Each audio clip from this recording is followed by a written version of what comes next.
trying to take that out of the mix. And the reason why ACARA is different is because ACARA didn't just simply say no prostitution in bookstores. That's what your hypothetical effectively says. It says no data security problems in speakers or in this particular speaker, and I think that that would trigger, at the very least, intermediate scrutiny. All right, And thank you. Thank you. Justice Sotomayor? That goes to my question, which is, Justice, the Chief Justice asked you whether or not we've ever had a case where pure ownership was at issue and not speech. And I don't think we've had one like that, you're right, but I don't think that your the question gets to the essence of your argument, is it? The essence of your argument is you're being asked to divest because of speech, correct? Correct.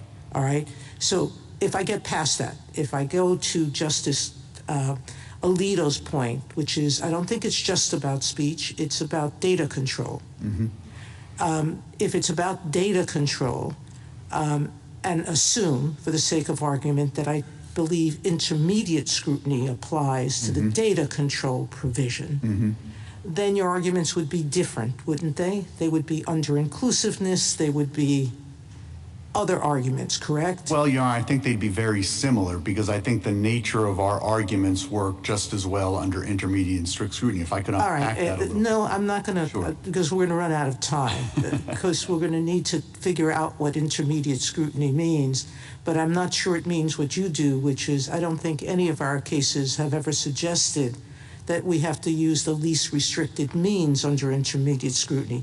In fact, our cases have said we have to use a reasonable means. And if I could respond to that point specifically, I completely agree it's not a least restrictive means alternative, Your Honor, but you do have to at least consider alternatives. Here, if the concern, let's take the data security concern, which you put your finger on.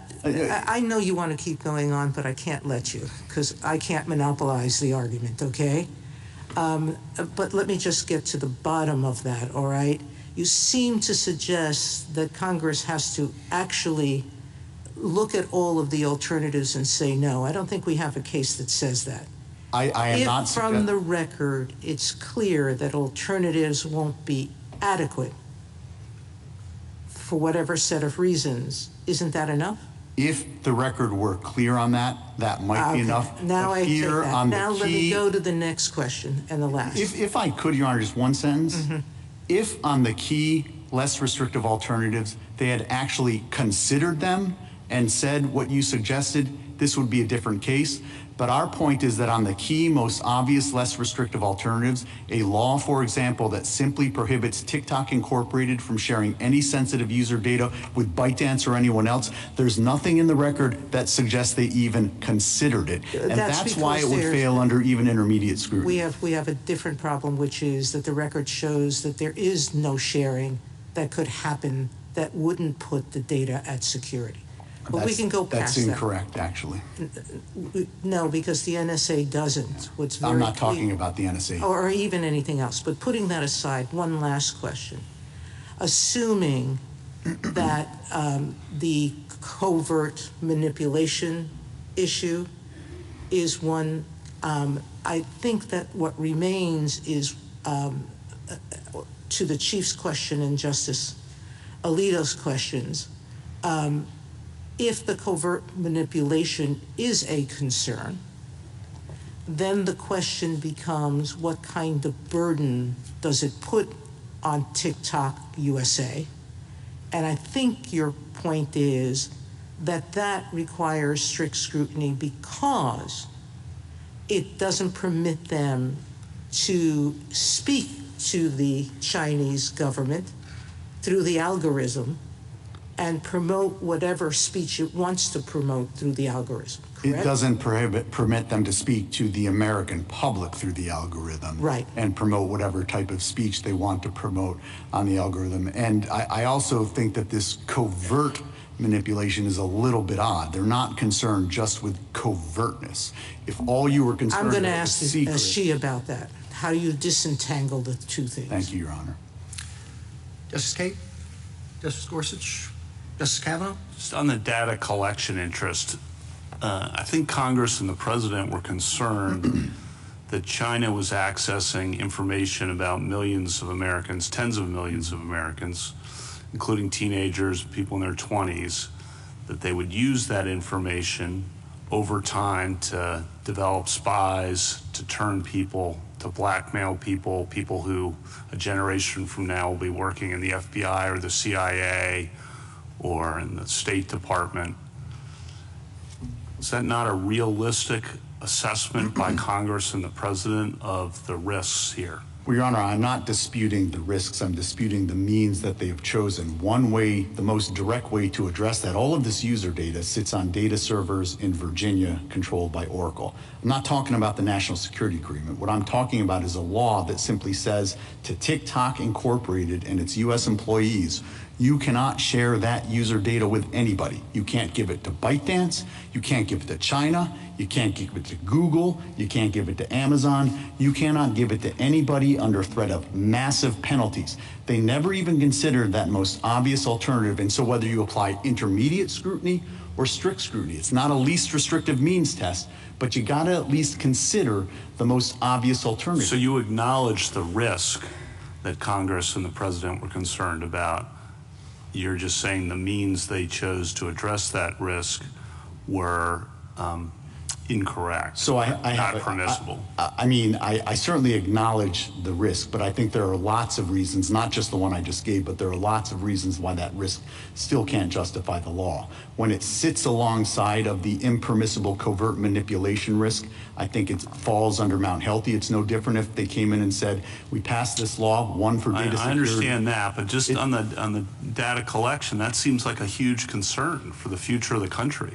And Your Honor, again, it is a concern, two responses. First, it is a concern that can be addressed directly. The reason why there's no evidence in this record about whether that kind of direct prohibition on TikTok Incorporated from sharing sensitive user data with anybody, including ByteDance, the reason why the record is devoid of any evidence of that is because Congress never considered the other side of the balance. And that's the minimum that Congress has to do under the First Amendment. It's got to at least consider the consequences of shutting down a speech platform used by 170 million Americans against the benefits of an alternative, like simply saying to TikTok's employees, you're essentially going to get massive fines, potentially jail sentences, if you share any of that sensitive user data with anybody. Not TikTok, not ByteDance, not China, not anybody else in the world. Yet there's nothing in this record that suggests they even considered that alternative. What happens after January 19th if you lose this case? Can you just spell that out? At least as I understand it, we go dark. Essentially, the platform shuts down. Unless there's a divestiture. Unless there's a divestiture, unless President Trump exercises his authority to extend it by night, but he can't do that on January 19th. On January 19th, we still have President Biden, and on January 19th, as I understand it, we shut down. It is possible that come January 20th, 21st, 22nd, we might be in a different world. Again, that's one of the reasons why I think it makes perfect sense to issue a preliminary injunction here and simply buy everybody a little breathing space. This is an enormously... What do you mean by shut down, too? Can you just spell that out? So, if you the app is not available in the app stores. That's at a minimum.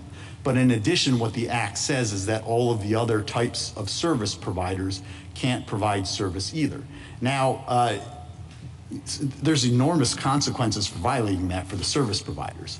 So essentially, what they're going to say is that, I think we're not going to be providing the services necessary to have you see it. So it's essentially going to stop operating. I think that's the consequence of this law, which again is why a short reprieve here would make all the sense in the world. It's an enormously consequential decision, and I think all would benefit if it weren't necessary. Thank you. Justice Barrett? So I just want to, it's kind of following up on Justice Kavanaugh's questions. Let's say I agree with you that some level of scrutiny applies, and I'm trying to figure out which level of scrutiny applies, and I'm trying to figure out if there's content discrimination. And let me ask you a different question than I did before about the algorithm. I mean, you keep saying shut down. The law doesn't say TikTok has to shut down. It says ByteDance has to divest. If ByteDance divested TikTok, we wouldn't be here, right? If ByteDance was willing to let you go and willing to let you take the source code with you, that would be fine, right? We would not be here. Well, Your Honor, if ByteDance divested, then the law wouldn't fall on TikTok. But the law, not ByteDance. But that's because of ByteDance's choice, right? I mean, well, this is like Justice Kagan's point. I mean, I'm trying to figure out how we account for the reality of third-party choices and the choices of third parties that the whole reason for the law being passed in the first place. Yeah, Your Honor, I still don't, I think that the way the analysis works is step one, is there a First Amendment violation? Right. Step two, you get to the question that we're grappling with. What standard of scrutiny do you apply? Typically, what you do is you ask, is this law content-based? Is it content-based based on its face? Is it content-based in its decision? Here, we know it's content-based on its face because it says what it says. We know it's content-based in its motivation because the government concedes it's content-based in its motivation. Well, that's not quite what I'm asking. I mean, let's see, that's the dispute between you and the government. Is it content-based if it's about divestiture and not about telling TikTok what content it can display on the platform? And I think it has to be because I think that really goes to the first question. Does the burden fall on the speaker? If the burden falls on the speaker, that triggers the speaker's First Amendment rights. But the law is in fact content-based, whether it comes in the form of a divestiture or something else.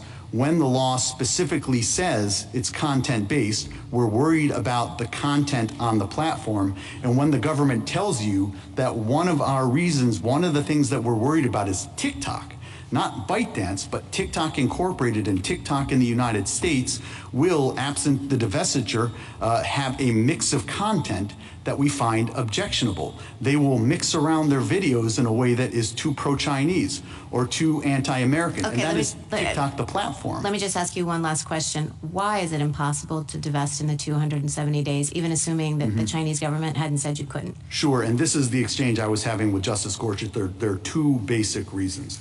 The first is that the underlying source code, that's the source code that comes in here and then has to be converted. But that's what Justice Gorsuch said, just not ever. So it's not really that you can't do it within the time frame. It's that you really couldn't ever divest because you never are going to get the source code. So, well, let me unpack that a little bit. No, it's that with the underlying source code, it takes a team of engineers to update and maintain that. It would take us many years to reconstruct a brand new team of engineers to do that with respect to the source code.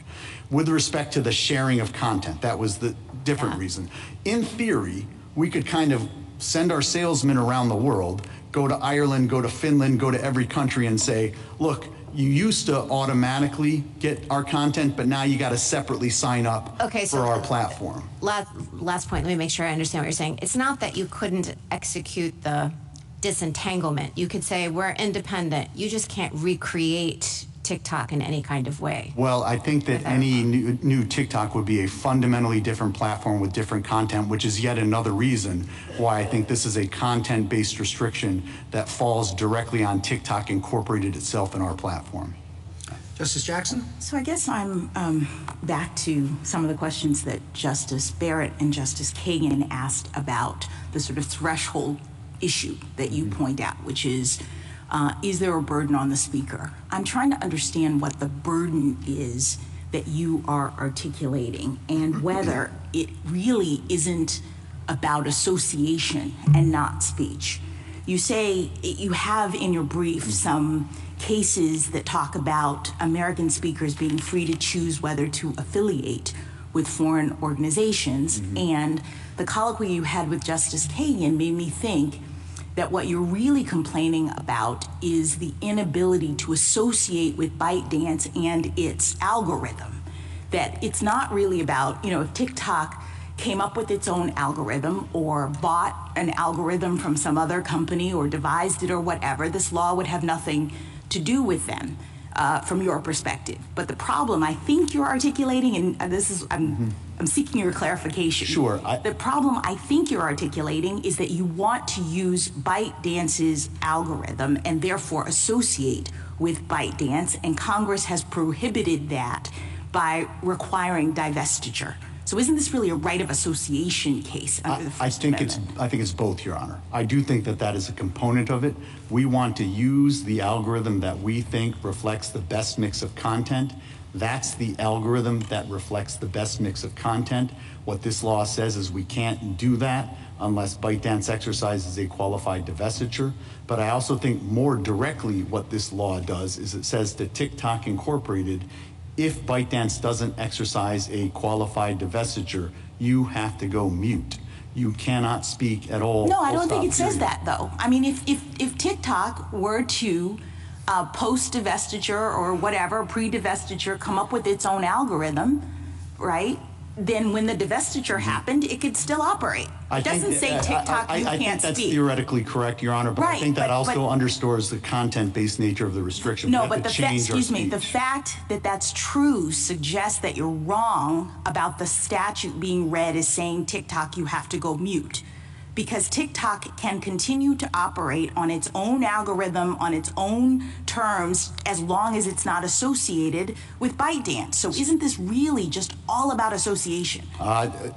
Your Honor, I think it is partly about association, but I'm going to take another shot at explaining why it's not just about association. Okay, well, let me just take you down the association path for a second, because if it is about the association of TikTok with ByteDance, then don't we have cases that seem to undermine your view that Congress can't do this? I mean, I thought we had cases about Congress prohibiting association with terrorist organizations, prohibiting association with foreign adversaries. And so why doesn't this fall into that kind of group of our jurisprudence? Well, at least as I understand all of those cases, they applied strict scrutiny. The material support statute most definitely applied and ultimately scrutiny. Upheld the law, so fine. But sure, and I think if we go down the strict scrutiny road here, I don't see that this law can possibly be satisfied under the interests that they assert here. But I do want to emphasize why this is also about TikTok speech. Even under your hypothetical, where theoretically they can say something differently than they are saying today, that in and of itself is a direct restriction on TikTok speech. They can't engage in the speech they want to engage in. They have to engage in a different kind of speech, the speech they don't want to engage in. That is a direct burden on TikTok Incorporated speech. All right, I think I understand that argument. Let me ask you a question about your colloquy with Justice Kavanaugh. Did I understand you to concede that there is a compelling interest and that the problem is really tailoring? I mean, you said, I understand the risks. I don't hear you suggesting that the risks don't exist. So it sounds like we've gotten past, even if we're in strict scrutiny world, we've gotten past the compelling interest part of this. No, Your Honor. What I was saying is that all you had standing alone were the data security. That would be a different case. Here, when you have the content manipulation sitting right alongside of the data security, that taints the data security rationale. If Congress came in and said, we're passing this law for two reasons. One, we really care about data security, and two, we hate the speech on TikTok. The data security wouldn't alone sustain that law under cases like Mount Pleasant. I understand, but why you're equating we don't want foreign adversaries to be able to manipulate the content on this platform. You're equating that with we hate the content, and I'm just trying to understand why. Because content manipulation is by definition a content-based distinction. Look, everybody manipulates content. There are lots of people who think CNN, Fox News, the Wall Street Journal, the New York Times are manipulating their content. That is core protected speech. That's why they put so much weight on this mere covertness. Right, but that analysis is just about content-based versus content-neutral, and therefore whether you apply strict scrutiny. I'm in the strict scrutiny world, okay? I'm assuming that you're right, that strict scrutiny applies, and now prong number one in that world is, does the government have a compelling interest? And so I'm trying to understand why the government's argument that we have data manipulation concerns, which I understood you in colloquy with Justice Kavanaugh to say is a risk, and we are concerned, based on what Justice Gorsuch says when he's looking at the facts, that the government contends that there's this real problem with this foreign adversary doing manipulation in other places. Are you saying those are not compelling government interests? I am 100% saying that content manipulation is not just not a compelling governmental interest, it is an impermissible governmental interest. You could not go to CNN or Fox News and say, we're going to regulate you because you're manipulating the content in the way that we don't like. That is per se impermissible. Okay, That can I is just why- ask you one last thing?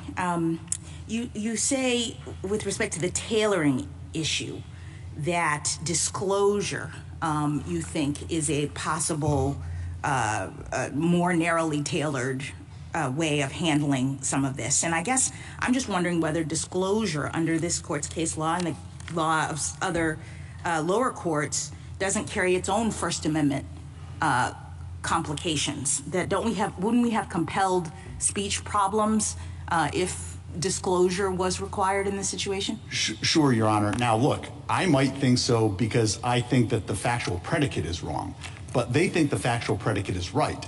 And if the factual predicate is right, then there are no First Amendment problems at all under Zouder and the cases that you're suggesting. And that underscores the larger problem here. Not all disclosures are perfect. I'm not here to argue that they are. But you've always got to consider what the alternative is. And here the alternative is shutting down one of the largest speech platforms in America. The reason there's no evidence in this record as to disclosures is because Congress never even undertook that balancing in the first place. Thank you. The bare minimum that has to be done before we take an unprecedented step of shutting down the voices of 170 million Americans. Thank you. Thank you, counsel.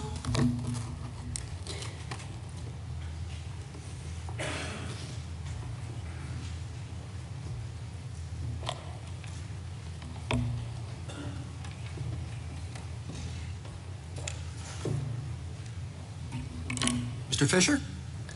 Mr. Chief Justice, and may it please the court, wholly apart from the company's legal interests here, the Act directly restricts the rights, the First Amendment rights of American creators to participate and speak in what the court a little less than a decade ago called the modern public square. And what you might say today is the most vibrant speech forum in the United States of America. And the Act, therefore, is inescapably subject to strict scrutiny because of the First Amendment implications.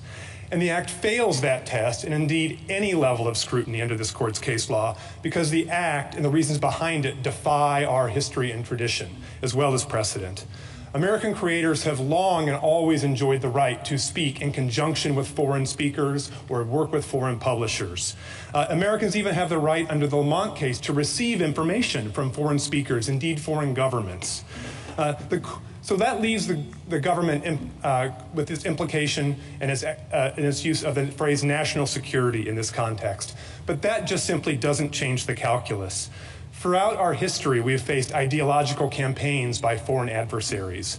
Yet under the First Amendment, mere ideas do not constitute a national security threat. Restricting speech because it might sow doubt about our leaders or undermine democracy are kind of things our enemies do. It is not what we do in this country. And so we think the court should reverse, and I would welcome the court's questions. How exactly are the creators' speech being impeded? So two ways, Justice Thomas. First, I just point you to the text of the statute, which directly regulates text, images, real-time communications, videos. My clients, the creators, are the ones creating that speech and posting it to speak to other Americans. But it doesn't say anything about creators or people who use the site. It's only concerned about the ownership and the concerns that data will be manipulated or there will be other national security problems with someone who's not a citizen of this country or a company that's not here. So there's two ways, and I think the Sorrell case is where you look for the analysis of the First Amendment burden here. As I said, the text of the statute regulates our speech, and then you point out ownership, and this was talked about a lot in the first part of the argument here, so let me be very clear. The American creators have a right to work with the publisher of their choice. So imagine somebody wanted to work on post speech on Twitter, now known as X, and Congress passed a law saying, we don't like the current owner of X. The current owner of X has to sell that platform or else it has to shut down. People who post on that platform and who indeed some of them make a living commentating, engaging on current events, news, politics, would have a First Amendment claim to work with using that particular publisher. argument, you could have said that about the breakup of AT&T. You could say that about the foreign limitations on foreign ownership of broadcast companies. Well, no, I think that you have to dig a little deeper than that, Justice Thomas. It's not mere foreign ownership, and it's certainly the broadcast cases I'll get to in a moment, but it's foreign ownership because of a particular perspective. If you boil it down to an essence, the owner of a print media or online media publication is the essence of the viewpoint of that publication. The current owner of X or the current owner of Fox News or the current owner of MSNBC has a particular perspective, and working with that particular platform is shot through with the ownership from top to bottom. But why couldn't Congress prohibit Americans from associating with certain foreign organizations that have interests that are hostile to the United States? I mean, I thought that's what Holder versus Humanitarian Law Project allowed. So I don't really understand what you mean. Right, so I'm glad you're bringing that up. Yes. So when it comes to this national security, you are right that Congress can prohibit Americans, to use that case as an example, from associating with terrorist organizations or other organizations that pose a clear and present danger to this country. This case, Justice Jackson, is fundamentally different. What the government tells you in its own brief that it is worried about here are the ideas that might be expressed on TikTok. We might undermine U.S. leadership. We might sow doubts about democracy. We might have pro-China views. And so if you look to whether that is legitimate interest, my fundamental submission, and this I think goes to the last colloquy you were having with Mr. Francisco, is that is an impermissible government interest. And you look throughout our history and tradition, and I think the place I would point you most directly would be the opinions of Justice Brandeis and Whitney and Justice Holmes and Abrams. I guess I don't understand how that's distinguishable from what's happening in Holder. So can you just say a little bit more? It goes to the nature of the national security threat. So my position is the government just doesn't get to come in and say national security in the case is over, or you don't get to associate. You have to dig underneath what is the national security claim. And what Justice Holmes said in his Abrams dissent, and I know that was a dissent, these are hard issues, but that has been vindicated over time, is that it's not enough to say national security. You have to say, what is the real harm? Is it terrorism? Is it where our battleships are located? Is it war? Justice Kavanaugh presented a number of potential risks, right, with foreign adversaries using covert manipulation of the data platforms that are being used by youths today that would then make it more likely that people would turn into spies and do terrible things to the United States. This is a hypothetical, but you know what I'm saying? I get it. So I think if I understood Justice Kavanaugh correctly, he was talking about the data security argument. So let me just pull these apart. You first have an argument, and the government itself separates these two arguments in its brief. The first argument, the one I'm focusing on initially, is the content manipulation argument. And that argument is that our national security is implicated if the content on TikTok is anti-democracy, undermines trust in our leaders. They use various phrases like that in their brief. So my primary submission is that is an impermissible government interest that taints the entire act. Now there's a secondary argument the government makes, and we say you don't even get to that, because once you have an impermissible motive like that, the law is unconstitutional. But even if you could get to that, Justice Jackson, I do grant that data security and the way Justice Kavanaugh spelled it out is compelling. That is compelling, but that's not the question. You just don't ask in the air, was Congress worried about data security, or could it reasonably be worried about data security? You say, can this act, the act before you, be sustained on data security grounds? And our answer to that has to be no. You don't have to look any further than the divestiture provision itself, which says that the content recommendation algorithm cannot be used in the future. Well, that has nothing to do with data security. So the core feature of the divestiture provision is going at content manipulation, which I said is impermissible. You can't uphold that under data security grounds. And the rest of the act, when you look at the covered companies provision, Justice Jackson, if this were primarily a data security law, what you think you'd find is what kind of data is procured? How is it stored? Is it shared? Those are the things you think you'd find under covered companies, but you don't find that. What you find is, are text images shared? Is content being shared between users? Is it being created and posted in a social media platform? So I don't dispute for 1 second that data security is a very important thing, and Congress in this very law regulated data security in other ways with data brokers. That's perfectly permissible. But the question before you today was narrower. The question is this law before you sustainable on data security grounds? And that answer has to be no. Congress doesn't care about what's on TikTok. They don't care about the expression. That's shown by the remedy. They're not saying TikTok has to stop. They're saying the Chinese have to stop controlling TikTok. So it's not a direct burden on the expression at all. Congress is fine with the expression. They're not fine with a foreign adversary, as they've determined it is, gathering all this information about the 170 million people who use TikTok. Well, again, Mr. Chief Justice, if I may, let me separate the where you started, which was the content manipulation, and then go to the data security part of it. So, well, the first part was not. I'm not talking about the content manipulation. I'm talking about the content harvesting. When you say content harvesting, do you mean people's data? They've got or all the information, whatever algorithms they want, that has access to the personal information, or at least information that is not readily available, about 170 million Americans. And whether they're going to use it in 10 or 15 years, when those people grow up and have different jobs in different places, or whether they're going to use it now, that, at least as I look at the congressional record, is what Congress was concerned about. Well, I think and they're not concerned about the fact that it is available. As I said, the remedy is just somebody else has to run TikTok. So they're not concerned about the content. They're concerned about what the foreign adversary is doing. So if I may, I think to answer your question properly, I think I have to separate two things. One is the content recommendation algorithm. And that's what I was speaking about a moment ago. That has nothing to do with data security. That doesn't itself procure data. That just determines what videos people see on their feed on TikTok. As to that, I think the answer is inescapably that the government and Congress itself was worried about content. The government itself is here saying national security. So like a mix of cat videos or dance videos doesn't affect national security. No matter what happens, the only thing that can affect national security are the substance of those videos. And when the government's pressed in its briefing, it outright tells you that. It says what we're really worried about is sowing doubts about U.S. leaders, et cetera. So let me turn then to data security. Yes, there were various congresspersons, and in the record that we have in the D.C. Circuit, there were conversation about the problem of data security here. As I said, I don't dispute that that is a valid governmental interest. So I think you addressed whether that alone can sustain the act in two steps. First, you would ask, if you have an impermissible motive and a permissible one, can we sustain the act based on the based simply on the permissible motive? And I think for the reasons Mr. Francisco said, and we lay out in our brief, that alone, the answer is no under Hunter against Underwood and other cases.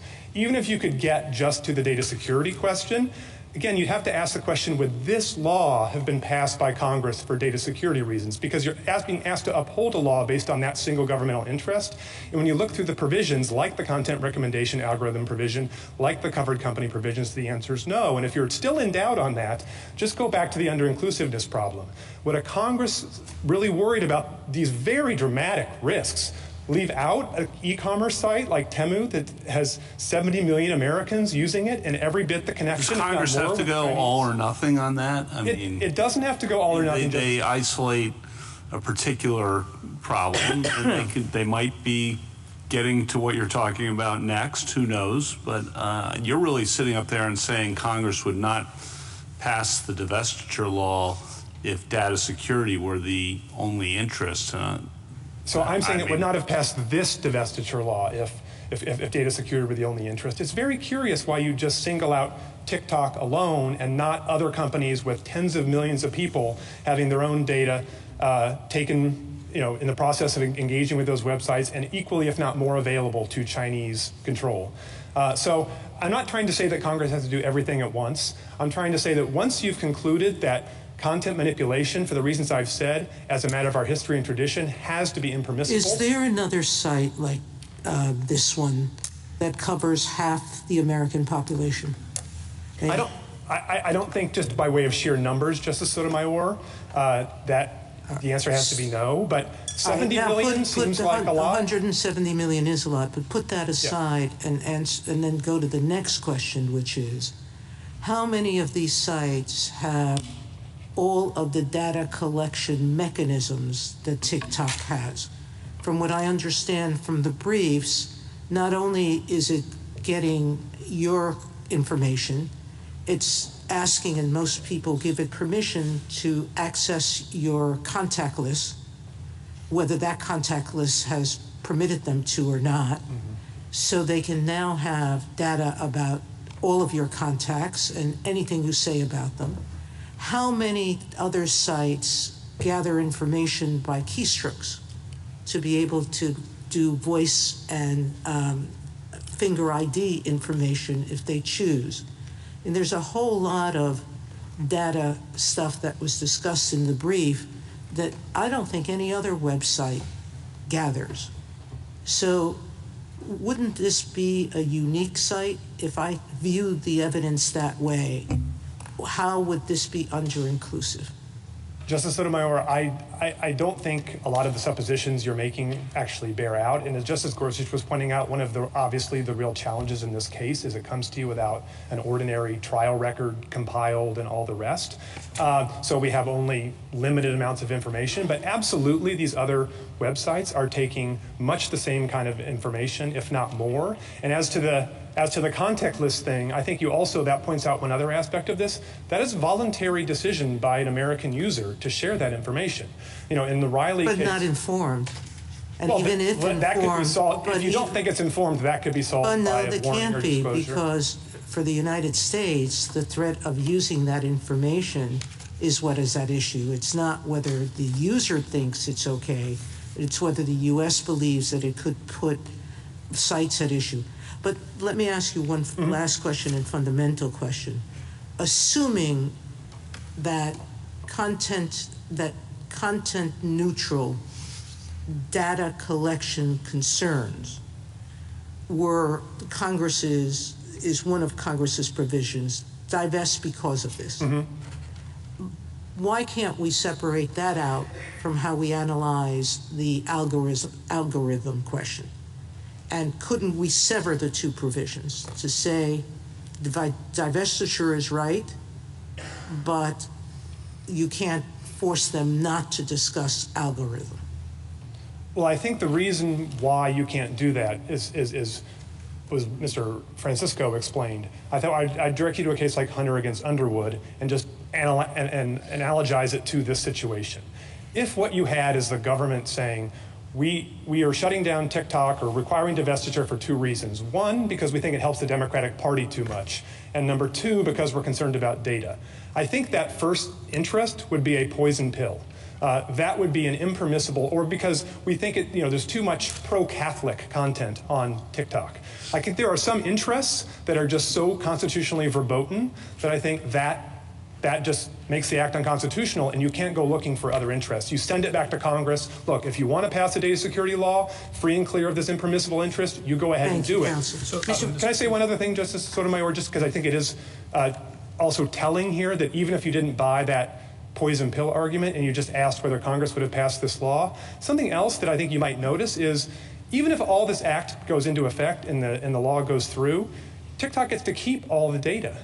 So wouldn't the data security law require them to expunge that data or get rid of it or something? I mean, it's a very weird law if you're just looking at it through a data security lens, and maybe Congress could do better. Mr. Fisher, often we require divestiture for antitrust reasons, for example. And as I take it, your argument here, and we don't think of those as normally implicating the First Amendment interests of users or people who might speak or associate with editors. And the difference here is, as I understand it in your mind, that this law is motivated by a content-based interest. Is that a fair summary? I think that, and the only thing I would add to it is just the prior step, which it is regulating the speech itself for content-based reasons. Yeah, yes. We don't do that in the antitrust area, but you say this law does. Okay. Exactly. And it does on the covert content manipulation side. Do you think that's a compelling interest or not? Forget about the tailoring for a moment.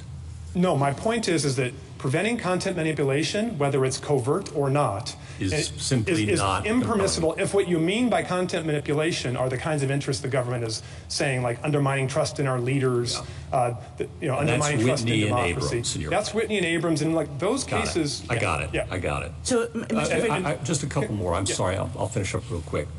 And so that would take us to the tailoring question, and there you say disclosure and alerting Americans that there is covert content manipulation possibility, putting aside the data collection part of it. telling Americans that there is covert content manipulation going on in TikTok, or at least it's possible. And the government says that's just simply not enough. And the D.C. Circuit did too, and I wanted to give you a chance to respond to that. Right, so I think that's the only aspect of the governmental interest that could be permissible, the covert part. And my answer, as you just said, is disclosure solves that problem. And you have a law, a long-standing law, which we haven't talked about yet today, that gives you that example. Again, under a history and tradition test, you look at not just precedent, but laws and traditions of our country. Look at the Foreign Agent Registration Act, passed in the run-up to World War II, and the concern was Americans would be controlled by foreign agents to speak and advocate certain causes. We didn't ban them. You did not ban them. All you did is require, Congress, all Congress did was require disclosure. Certainly I wasn't around for that. On the secret evidence point, I'm concerned about the government's attempt to lodge secret evidence in this case without providing any mechanism for opposing counsel to review it. And I expressed that concern in Zebeda, and I noted that there are mechanisms to read in counsel and that other countries, including our allies, often do that. I just wanted to give you a chance to give me your thoughts on that. Yes, Justice Gorsuch, we made all those arguments in the D.C. Circuit, so there was a flurry of motion practice about whether or not the government could rely on classified evidence. Those motions were never resolved. What the D.C. Circuit did, I think you probably noticed from the decision, is say we're going to decide this case solely based on the public record. And my understanding is that's how it comes to this court. It's but if the court were ever... It's interesting that Congress hasn't acted in this field. I mean, we have in the FISA area, lots of opportunity. They have regulated this area, and it does seem like an area that Congress might want to pay attention to, given the increased appeals to secret evidence that the government has made in recent years. Last question for you. Could the new administration, after January 20th, Mr. Francisco suggested that it might be able to extend the deadline, even though if you were to lose here by January 19th? Is that possible as you read the law? I'm not sure it is. I'm not sure. Maybe that's a question for the Solicitor General. But it certainly is. I thought maybe I'd give you a chance, too. So, as I understand the law, it's 270 days unless extended. And once that time runs, I'm not sure you're talking about an extension anymore. Okay. There's ex post facto law that kind of does this stuff. Thank you. Can I take you back, Mr. Fisher? Let's say I agree with you that if you're talking about content manipulation, that's an inherently content-based rationale for acting. So if Congress had passed a law that says we hate the content manipulation that TikTok is doing, that's strict scrutiny land, and I don't know that the government can do that, however important and the interest.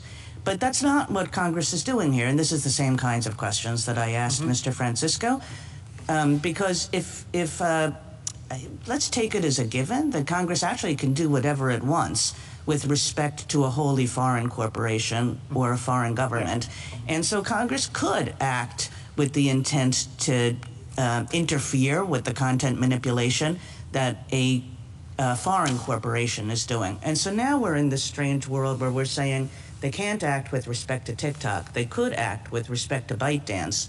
Why isn't this Congress acting with respect to ByteDance in the sense that all it's doing is saying ByteDance has to divest, and then TikTok can go about its business, use whatever algorithm it wants, use whatever content moderation policies it wants, just like everybody else does, choosing from everything that's available on the open market? So let me answer that question in two parts, from the perspective of the creator Americans who want to use this platform to speak to other Americans. So the first thing is what the act does, as you said, Justice Kagan, is prevent us from working with a application that is owned by ByteDance that uses this algorithm. Well, that's exactly what we want to do. That's our editor and publisher of choice that we think best disseminates our speech. Yeah, but what I'm saying to you is if you just assume a world without TikTok, where it's only ByteDance, and you were trying to say, well, we really want to work with ByteDance, and Congress was saying, we think ByteDance presents national security interests, and they don't have First Amendment rights. They're just a foreign corporation. I think that in that case, the government, tell me if you think this is wrong. It just doesn't matter that you have creators who want to work with ByteDance, because ByteDance is a foreign corporation with no First Amendment rights. Is that what you're contesting? So that is what I'm contesting. So you said two things, though, so I could be clear. there's two aspects. Do we have a First Amendment right to work with a foreign company or even a foreign country to publish our speech? And then there's a national security part that you put into that, which goes to the justification. Forget that. Forget that, yes, let's do that. So if that is right, Justice Kagan, then American creators have no right to make documentaries with the BBC.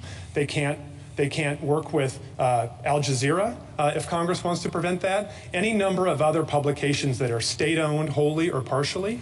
And even under Lamont, remember, where you're not even creating speech, you're just listening. You know, that was speech from China that the court said you have a First Amendment right to receive. So would I be right to say that your position is that because of the users who want to associate and want to partner with this foreign corporation, the foreign corporation ends up having, in your view, the exact same First Amendment rights as your users do? In other words, it's irrelevant that the foreign corporation doesn't have First Amendment rights. I don't think it's irrelevant, because you could imagine a situation where no American distributor or speaker wants to work with that. But let me put it to you this way. The Communist Manifesto, written by Karl Marx, has no First Amendment standing on its own in America. But if a bookstore wants to sell that publication, I don't think Congress can prevent it from doing so. Well, oh, sorry. Go ahead. No, I'm fine. No.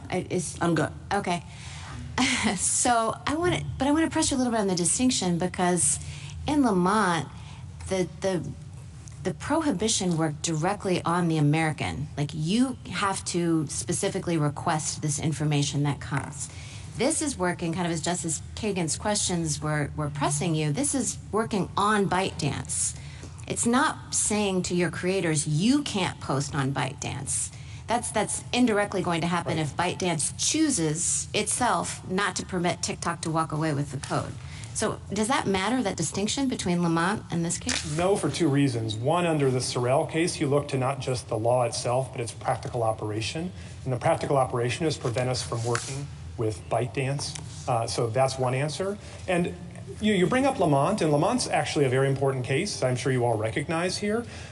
It's important to look not just at the court's opinion, but look at the briefing in that case. The government itself never came in and argued there's no right to receive this information. That's the sort of greater argument. All the government argued was, of course Americans have a right to receive this, but it's just not so much of a burden to require them to raise their hand to get it. So Archibald Cox, when he was the Solicitor General, said to the court quite explicitly in the brief, we're not even going to make this argument because we think it's so contrary to history and tradition. All we're going to argue is the burden isn't enough. Now, what happened is the D.C. Circuit kind of turned that upside down and said, oh, Lamont's just a case about the burden. Well, that's because that's the only argument the government was even willing to make in this court. There was no argument that Americans didn't have the right to hear that speech. What about, so I think this goes to Justice Gorsuch's questions about antitrust divestiture. Let's say that for antitrust reasons, or let's even say not for that. Let's say for suspect First Amendment reasons, Congress tells Jeff Bezos that he has to divest in the Washington Post. You know, he can no longer own the Post. And let's say that neither Bezos nor the Post challenges that. But let's say that you represent clients who really like the Post as it was, who really want to keep receiving the Post, who really want to publish op-eds in the Post. Yeah. Would you have standing? Like, what kind of a claim would you be making there? I believe so, Justice Barrett. And the court has cited Lamont in other cases in more recent years to say we've recognized a right of American listeners to receive information from others. And remember, even that is a lot. That's only a small part of the argument I'm making on behalf of the creators. You know, I don't mean to diminish Mr. Francisco's arguments on behalf of the company and ByteDance, but the core speech in front of you in this case are the videos and other forms of communication that people like my clients are posting by the millions every day on this platform to share with other Americans. Can you win is it possible for you to win and Mr. Francisco to lose, or you rise or fall together? No, I think it's possible. I mean, I don't think we should. But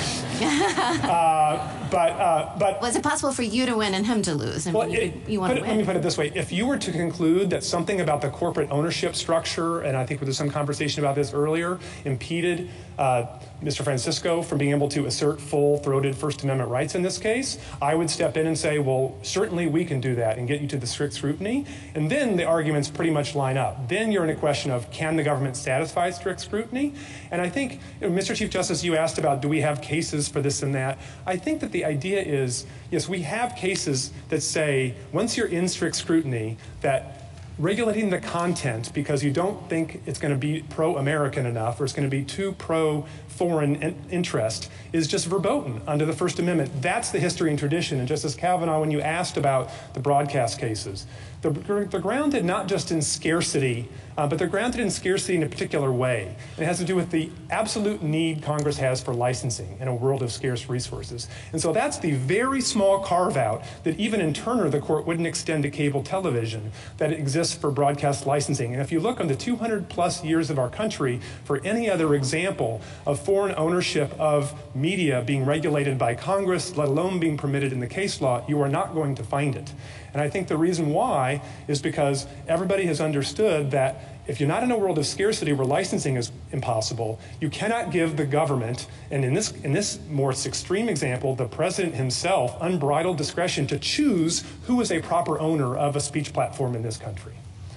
Because it is so hand in hand with viewpoint. As I said earlier, any number of owners of big media enterprises, whether they be Americans or foreign citizens, could be accused of having a particular viewpoint, but speakers who engage in those platforms have choices they can make. And so, on behalf of our creator clients, we find it not at all satisfactory to be told, well, look, just go post somewhere else. It's not enough to tell a writer, well, you can't publish an op-ed in the Wall Street Journal because you can publish it in the New York Times instead. Just like here to say you can publish it on Instagram or some other platform, not just TikTok. TikTok has a distinct editorial and publicational perspective, and it particularly benefits people like my clients who are not famous people, they're not actors from Hollywood who have a lot of people following them, they're ordinary American citizens whose content that they create on the platform gets privileged by way of the quality of that content. And that's what's so powerful about the platform. So whether you're an ordinary American citizen or, I might add, whether you're a presidential candidate in our last election, if you want to reach new and different audiences, TikTok is the place people go. This may not make any difference for constitutional purposes, but just out of curiosity, I'd like you to explain what the practical consequences would likely be for your clients if TikTok went dark, as Mr. Francisco put it. There, I assume, is a great demand for what TikTok provides, and if TikTok was no longer there to provide what your clients really want, is there a reason to doubt that some other social media company would not jump in and take advantage of this very lucrative market? There are two reasons, Justice Alito. One is many of the declarations from my clients actually explain they've tried on other platforms to generate the kind of audience and engagement they've been able to on TikTok, and they've fallen dramatically. Yeah, I know they haven't so far, and I'm just wondering whether this is like somebody's attachment to an old article of clothing. I mean, I really love this old shirt because I've been wearing this old shirt, but I could go out and buy something exactly like that. But no, I like the old shirt. Is that what we have here, or is there some reason to think that only ByteDance has this? ByteDance has devised this magical algorithm that all of the geniuses at Meta and all of these other social media companies, they couldn't. No matter, they put their minds to it, they couldn't come up with this magical thing. I think empirically, the other companies have been trying for a few years to catch up with TikTok and replicate it and have been very unsuccessful. And so that ought to tell you something. And so just imagine the algorithm here as a collection of thousands of editors. Imagine the floors of an office building being filled with a collection of editors. You could imagine a situation where that collection of genius that is on a particular floor cannot be replicated by another group of people. And that's kind of what you have here. All right, I understand that. Thank you, counsel. Justice Thomas? Anything further, Justice Alito? Yeah, one other question. I'm intrigued by your Mount Healthy Hunter versus Underwood argument. I mean, maybe you're right, but Mount Healthy arose in an entirely different context where you're trying to get to an employer's motivation. Hunter versus Underwood involved an extreme situation where the court looked at the records of a state constitutional convention and came to the conclusion, apparently, that racism was the only motivation for what was done. But it does seem to me to be potentially quite unworkable and contrary to what we've generally said about legislative intent to apply the Mount Healthy framework to a congressional enactment. Did you Or do you recognize, or do you acknowledge that that would be very difficult? Because when an act of Congress is passed, there could be more than 250 different motivations for the votes that were cast by the members. Yeah, I totally understand that. And in Hunter, the court actually engaged with that problem to some degree. And what Hunter said is, to avoid that problem, we're going to look just to two things. One is the state's brief, which I'd say is the Solicitor General's brief by comparison here, and the text of the law. And here, that's the only thing I need to rely on to get you to the place that they wouldn't have announced. Well, it gets you to the place that this was part of what motivated Congress. But why does it get you home? Well, particularly when there's a severability clause in this act. It can't be only part of it. It has to be enough to sustain the entire act, or at least the parts that you wouldn't sever from the act. And so I think the reason why is because it's not just the content recommendation algorithm part that can be theoretically, I guess, severed out. It's also the covered company provisions, and it's just the whole approach of the statute that is based on content, not on data security. All right, thank you. So, okay. Justice Sotomayor? Save it for the SG. Justice Kagan? Justice Gorsuch? Justice Kavanaugh?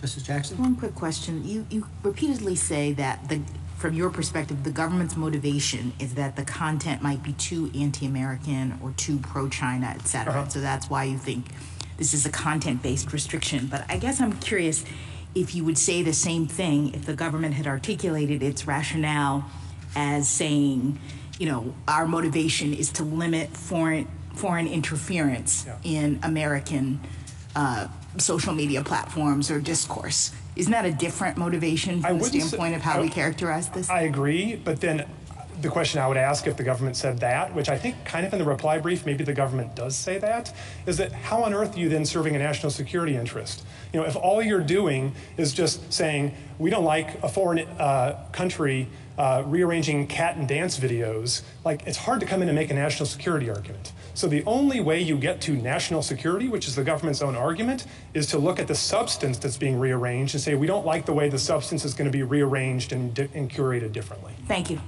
Thank you, counsel.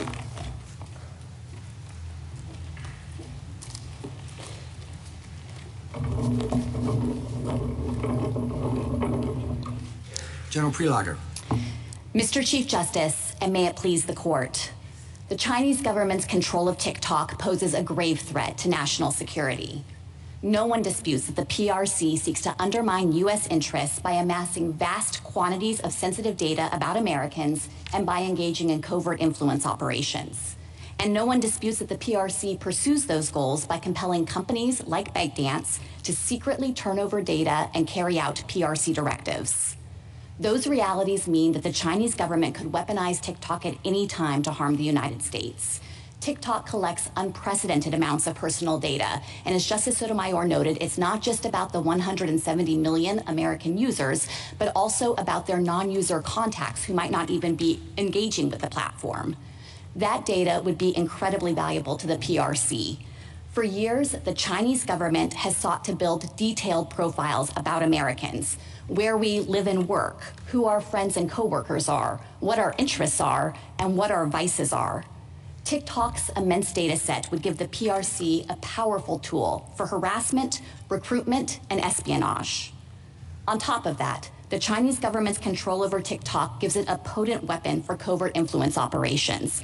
And my friends are wrong to suggest that Congress was seeking to suppress specific types of content or specific types of viewpoints.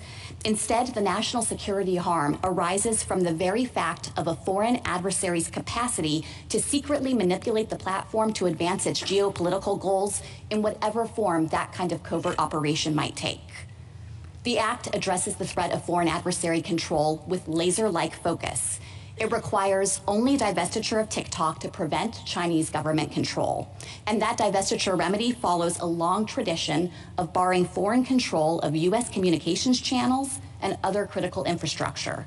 So no matter what level of First Amendment scrutiny applies, this act is valid because it's narrowly tailored to address compelling national security threats. Now, my friend Mr. Fisher just emphasized, and I acknowledge, that millions of Americans enjoy expressing themselves on this platform. But the important thing to recognize is that the act leaves all of that speech unrestricted once TikTok is freed from foreign adversary control. The First Amendment does not bar Congress from taking that critical and targeted step to protect our nation's security. I welcome the court's questions. Is there any difference between content manipulation by a non-U.S. company as opposed to a U.S. company? I didn't hear Mr. Fisher make a distinction between the two. Yes, and I think the important thing to recognize is that the act here is targeting covert content manipulation by a foreign adversary nation. Now, I understand my friends to say— What difference does that make? The difference is that there is no protected First Amendment right for a foreign adversary to exploit its control over a speech platform. The difference between covert and non-covert. So I think that Congress's concern with the covert operation was that a foreign adversary could effectively weaponize this platform behind the scenes in order to achieve any number of geopolitical goals. Here are some of the examples that come to mind. One of the pages out of the playbook here is for a foreign adversary to simply try to get Americans arguing with one another to create chaos and distraction in order to weaken the United States as a general matter and distract from any activities that the foreign adversary might want to conduct on the world stage. What do you mean by covert, though? I mean, does covert just mean it's hard to figure out how the algorithm works? Because we could say that about every algorithm. No, the covert nature of it comes from the fact that it's not apparent that the PRC is the one behind the scenes pulling the strings here and deciding exactly what content is going to be made to appear on the site. And another way that the It's just because we don't know that China's behind it? That's what covert means? Well, I think it doesn't have anything to do with the difficulty of figuring out what the algorithm is doing.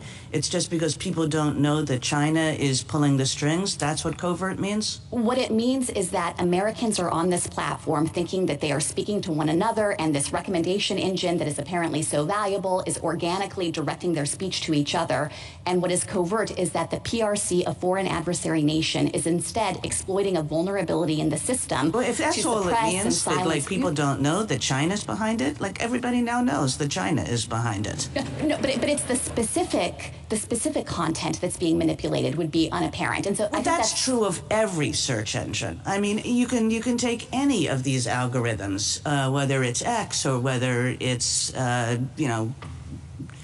you name it. What are the new ones? Blue Sky. I mean, none of these are apparent, right? You get what you get, and you think that's puzzling, and it's all a little bit of a black box. So you can't just mean it's a black box, it's covert. They're all black boxes. And if you just mean what's covert is the fact that there's China behind it, I mean, honestly, really, like everybody does know now that there's China behind it. So I just don't get what this covert word does for you.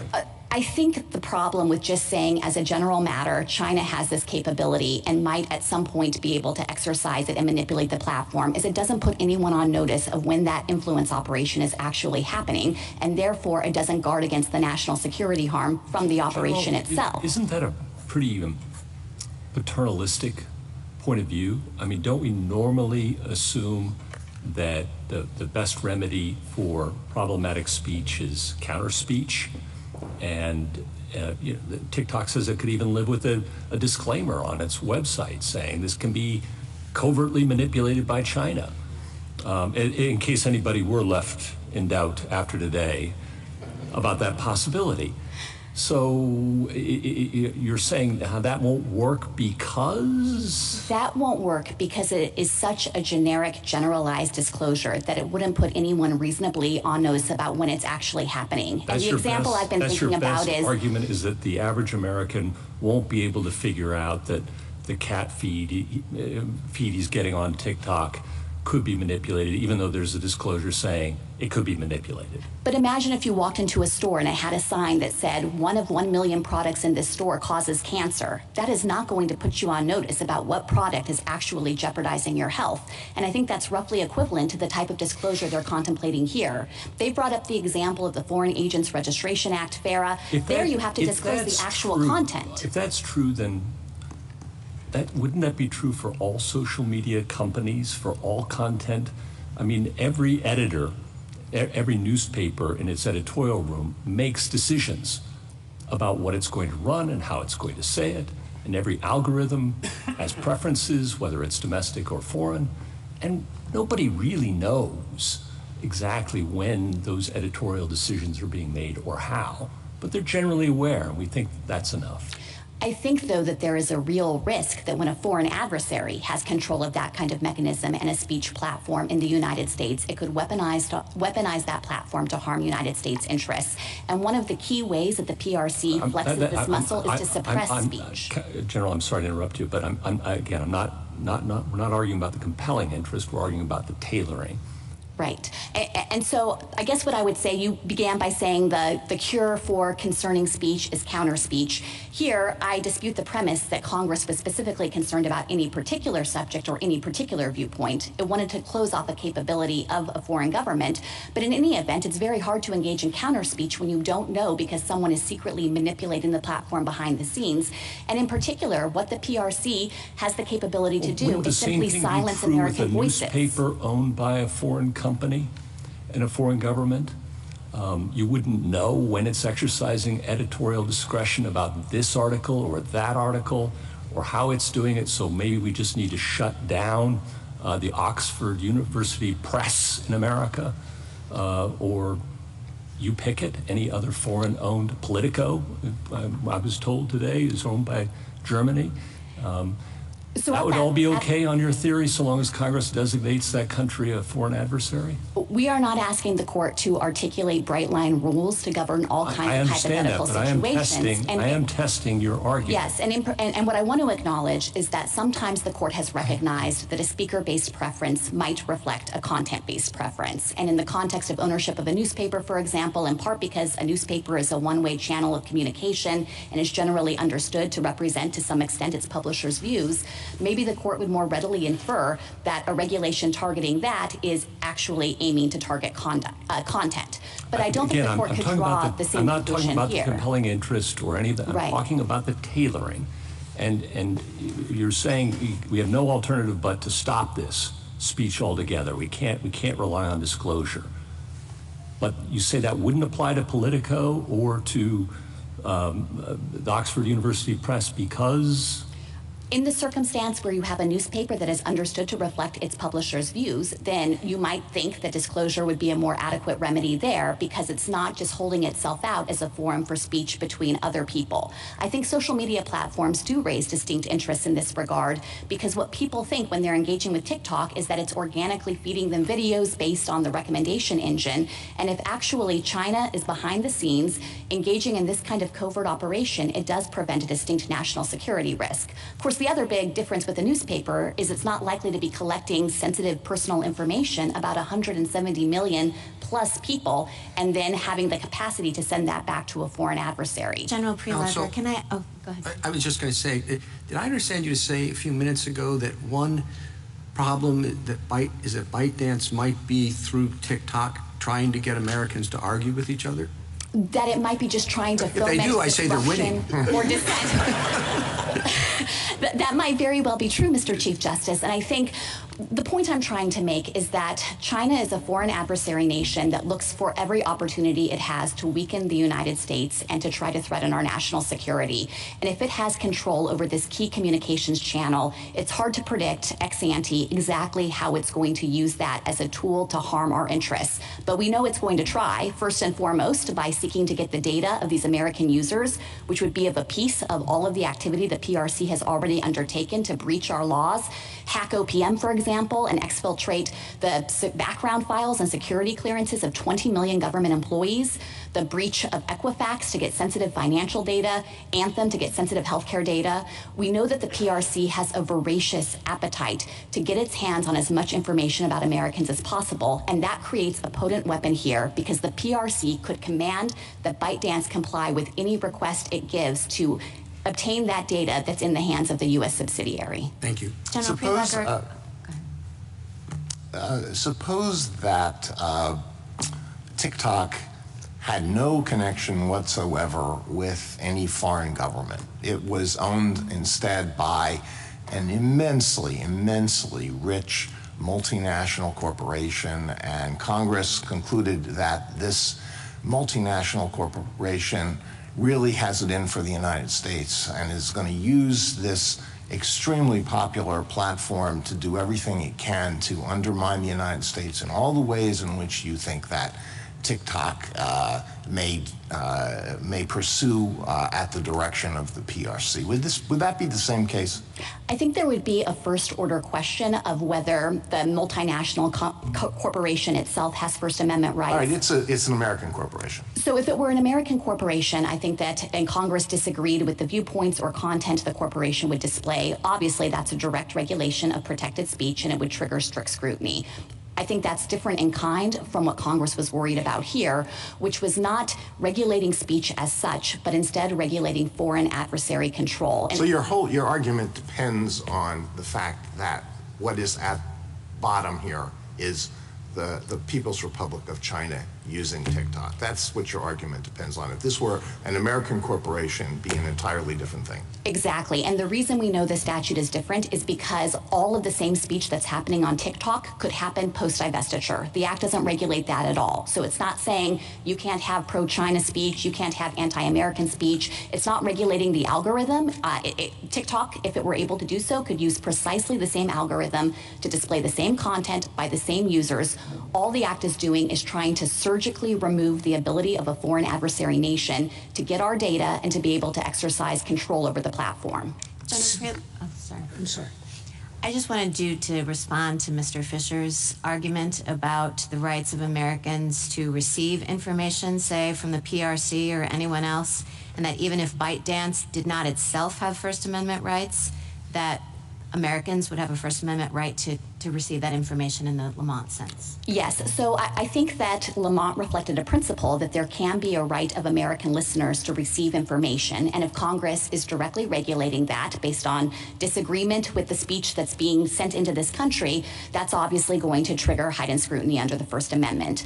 But here, I think the users have to be asserting a different type of interest, because what Congress was safeguarding against was not the ability of TikTok to continue to operate or the users to post content. It was focused only on foreign adversary control. And so the users would have to demonstrate that they have some unqualified First Amendment right to post on a platform that's controlled by a foreign adversary, which could use that access to then threaten our nation's security by gathering data on tens or hundreds of millions of Americans, and also use it for covert influence operations of whatever form. And I don't think there's a First Amendment right to do that. I was trying to think of whether there's a historical analog here, and this is what I came up with, and you can tell me whether it's fallacious. In the mid-20th century, we were very concerned about the Soviet Union and what the Soviet Union was doing in this country. And the Communist Party of the United States at that time was integrally attached to the Communist International, which was essentially a Soviet operation, right? So if Congress had said, oh, it's very nice, we can have the Communist Party USA, but it has to divest, it has to completely divorce itself from the Comintern and from any international ties that it has, do you think that that would have been absolutely fine? And so if the answer is yes, it would have been fine, it's just like this case, or if the answer is no, why is it not like this case? So I guess I think I would need to know more information about how the international organization is able to exercise control over the American affiliate. And if it had the capacity, for example, to, in an unqualified fashion, gather data from that affiliate in a way that was going to jeopardize our nation's security. Well, I'm talking more about sort of the content. Let's put the data collection piece of this aside, which seems not very pertinent to my 1950s analog. But, very concerned about the kind of speech that the Communist Party was making in the United States. And it turns out that that content was pretty well scripted someplace else. I think if it was specifically a concern about the content, then that would trigger heightened scrutiny under the First Amendment. We're not trying to run away from that principle here. Instead, we're making, I think, a narrower argument. Well, then I think that you're a little bit, I think you've just given your thing away, because content manipulation is a content-based rationale. We think that this foreign government is going to manipulate content in a way that will that concerns us and may very well affect our national security interests. Well, that's exactly what they thought about Communist Party speech in the 1950s, which was being scripted in large part by international organizations or directly by the Soviet Union. I disagree that the concern with covert content manipulation is itself content-based or that it looks anything like the kinds of laws this court has previously said are content-based.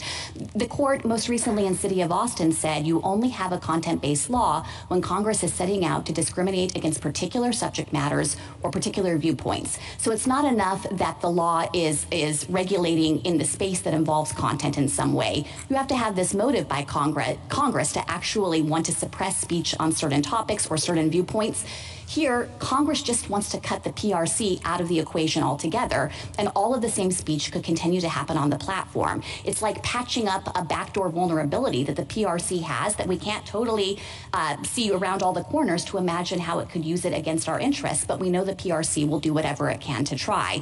And I think that is different in kind from imputing to Congress some motive to specifically get more speech on certain topics or with certain viewpoints. You know, this law was passed by broad bipartisan majorities in both houses of Congress, and our legislatures and our legislators don't always agree on everything. I think it's unlikely that all of them had exactly the same views about what's good content on TikTok or what are good viewpoints.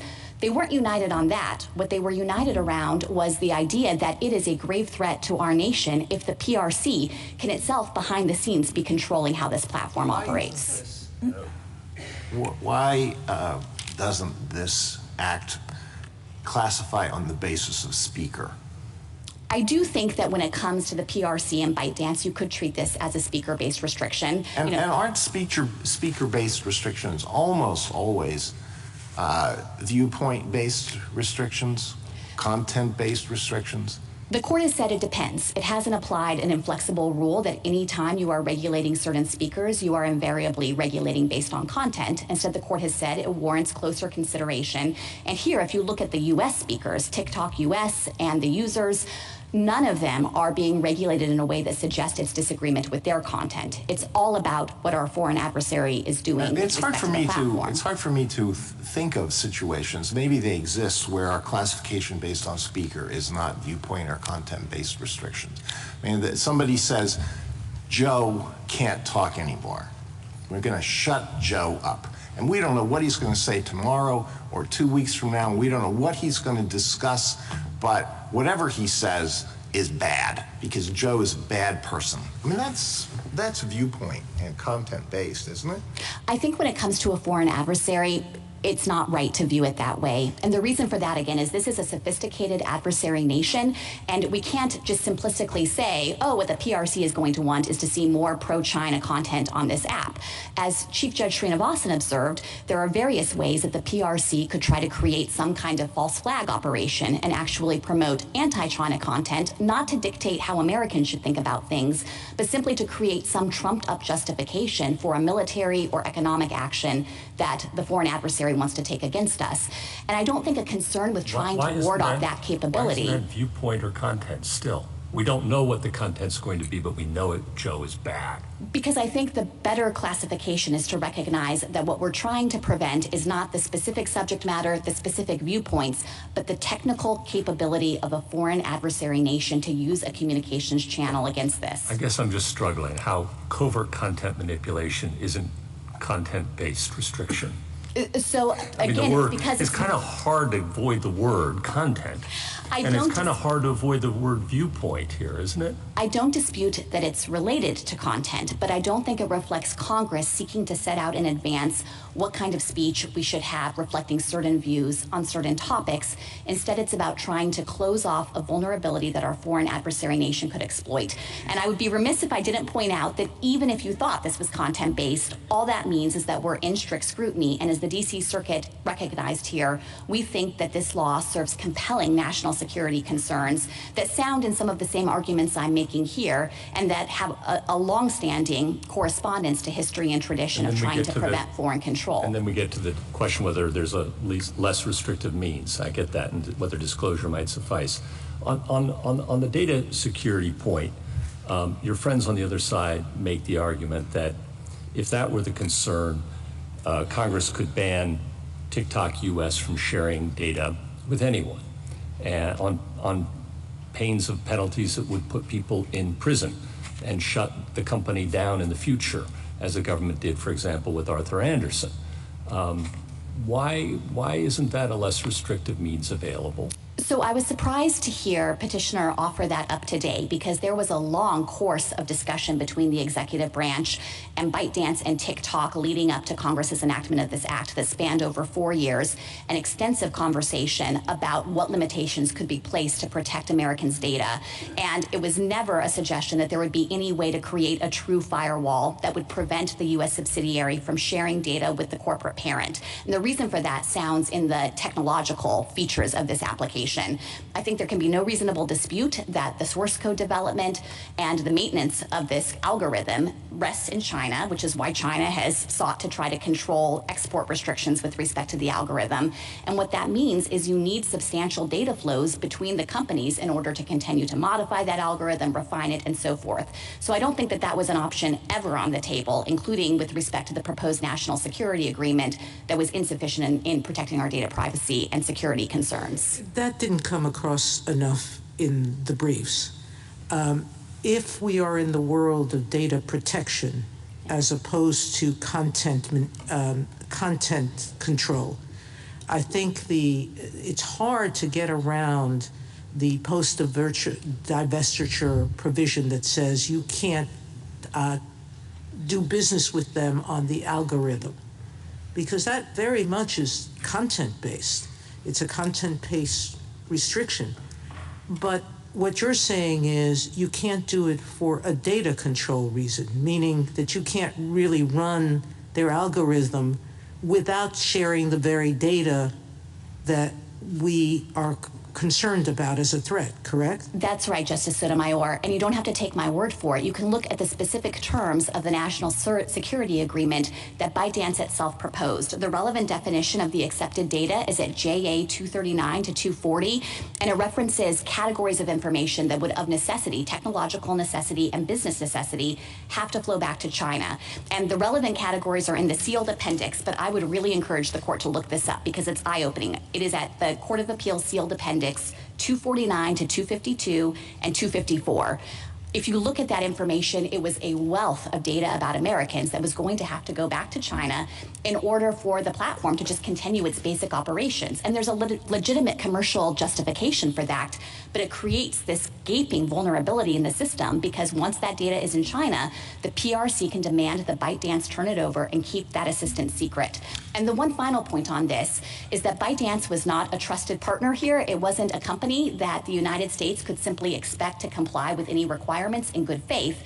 And there was actual factual evidence to show that even during a period of time when the company was representing that it had walled off the U.S. data and it was protected, there was a well-publicized incident where ByteDance in China surveilled U.S. journalists using their location data. This is the protected U.S. data in order to try to figure out who was leaking information from the company to those journalists. General, you want us to look at that, and you get to look at it, but your friends on the other side don't get to look at it. That doesn't seem fair. That's the sealed appendix, Mr. Chief Justice, so it's their information. They can look at it. It's just under seal to protect their proprietary business information. General, so I want to go back to the discussion about content discrimination, and we're going to shut Joe up. Here, it seems to me like we are saying to ByteDance, we want to shut you up. And so let's say that I think that that is content discrimination based on speaker. Tell me if I think that, tell me if I have to conclude that it is also speaker-based discrimination and content-based discrimination for TikTok.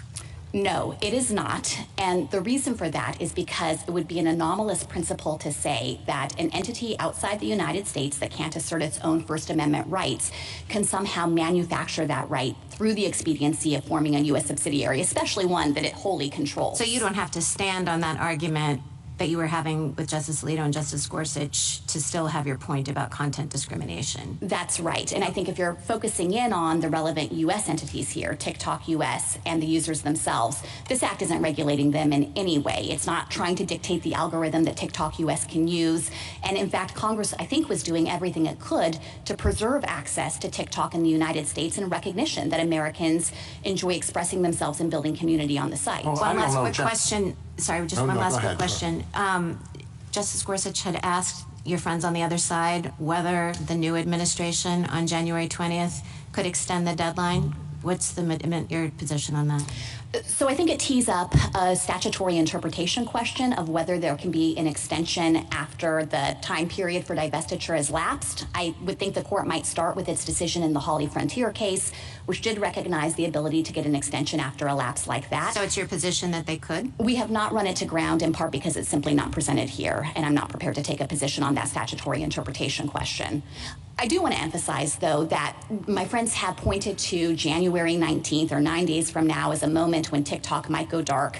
At the outset, of course, Congress was hoping to prompt a divestiture, but I think the more important thing to focus on now is that even if that were to happen, Congress specifically anticipated it and provided authority to lift these restrictions as soon as there's a qualified divestiture. And the reason for that is because foreign adversaries do not willingly give up their control over this mass communications channel in the United States.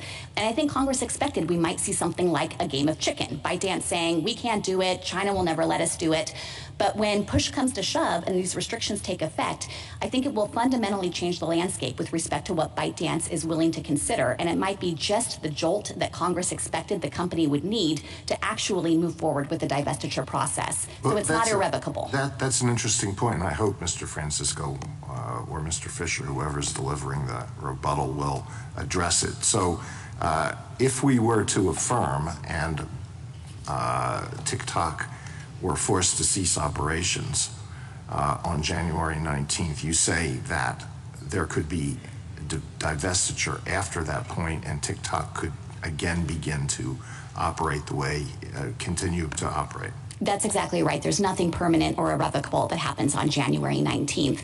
And I think that Congress might have thought that we get in a situation here where a foreign adversary is doing whatever it can to just not comply. It's hoping the United States is going to blink first through our court system or through the executive branch getting cold feet about enforcing the law. But Congress set a deadline, and I think it thought that deadline would have a forcing function. Well, let me ask you a question about your effort to draw a distinction between ByteDance's speech and TikTok's speech. So suppose that the People's Republic of China funds a movie, and there is an entity in the United States, a U.S. corporation, that thinks, wow, this is a great movie. And while the PRC would not have a First Amendment right to show it in the United States, would you say that the American company would not have a First Amendment right to do that because whatever expression there is in that movie, it's the PRC's expression, it's not their expression? No, I wouldn't make that argument, and I want to be really careful. I thought that was the argument that was being made, no? No. So our argument is that this is not a direct regulation of protected speech in the first place, or at most it would warrant intermediate scrutiny because of the indirect effects that it might have on the American users or on the U.S. subsidiary. We're not suggesting that if Congress sought to directly regulate and prohibit speech in the United States based on concerns about its content or viewpoint, that's somehow immune from First Amendment scrutiny just because it comes from a foreign source. Obviously, that kind of law is going to trigger strict scrutiny, and I imagine it would be a different constitutional analysis because it's hard to imagine the same profound national security harms that would exist in that scenario as compared to what we have here. Thank you. General, isn't the whole point of the divestiture requirement that the content on TikTok would be different if it was owned by a different company? I'm still struggling with your insistence that this is content neutral versus content based when we have that kind of circumstance. The reason that I am continuing to try to hold the line on that is because there is nothing in the Act that would directly dictate any different mix of content on TikTok. The U.S. subsidiary could use the same algorithm, show the same content by the same users in exactly the same order. It's not about trying to interfere with the U.S. subsidiary's exercise of editorial judgment in any relevant sense. Instead, all Congress was doing was homing in on the problems of having a foreign adversary be able to interject itself and be able to harvest the data. But your friends on the other side say that the motivation for doing that is because the foreign adversary might influence or change the content. So content matters, doesn't it? I think that content was relevant to Congress's concern about an adversary having control over the communications channel. I think not, again, because of any particular concern about viewpoints or subjects, but just that this would be Isn't that relevance enough to trigger at least some scrutiny, with a heightened scrutiny from the standpoint of our legal tests? I certainly understand that intuition, and if the court thought that it were prudent to simply try to rule narrowly here and not dictate broader First Amendment principles, we have no problem with the court assuming that heightened scrutiny applies. We think the law easily satisfies it. We do think that intermediate scrutiny is a more appropriate framework for this kind of law that's not directly targeting protected speech. But in any event, there's a compelling national security interest here, and the law isn't just narrowly tailored, it's precisely tailored. It's trying to fix the thing that's creating the problem, which is the PRC's involvement and the Chinese government's ability to exercise this control over the corporate entities.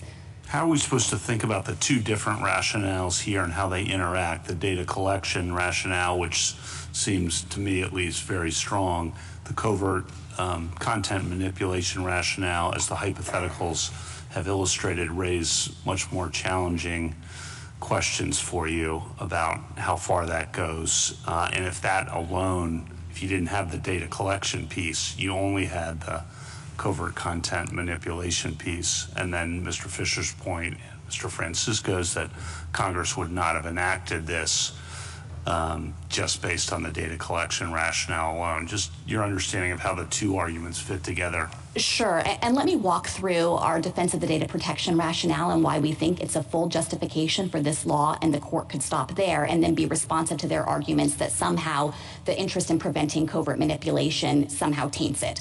So just on data protection, I think that it should be beyond dispute that, of course, our nation has an enormous interest in keeping the sensitive data out of the hands of our foreign adversary, and it should also be beyond dispute that our foreign adversary has an existing capability through its laws and through the way that these companies are integrated to get its hands on that data. There is no question that Congress was sincerely motivated by that concern. There's a whole lead up to the statute here where the executive branch across two different presidential administrations was expressing concerns about the data problems. Congress was extensively briefed on those problems. It passed a companion data protection statute at the same time that was intended to prevent selling data to foreign adversary nations.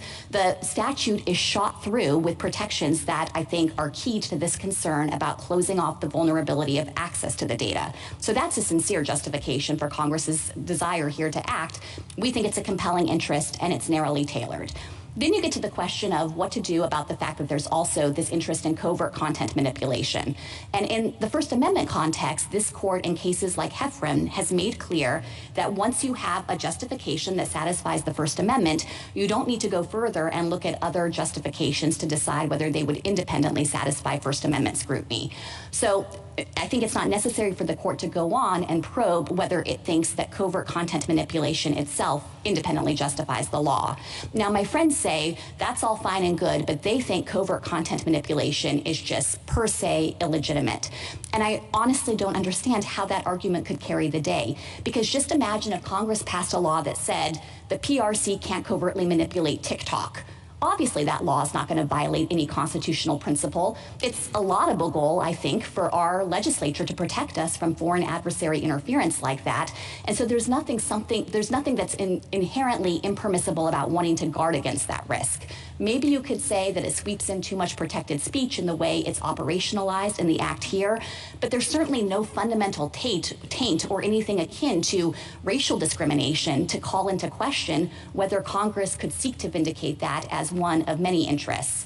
So I guess to just kind of bring it all together, what I would say to the court is they have basically acknowledged that data protection is a compelling interest. That was Congress's real interest. It provides a sufficient basis on its own to uphold this law. The court could say just that and affirm.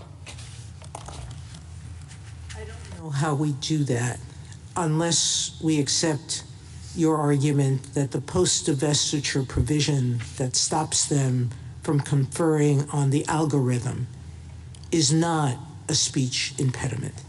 Meaning it's very hard for me to say that it's not to decide that question, that it is a speech impediment, and one that on its face itself has to be analyzed separately from the data.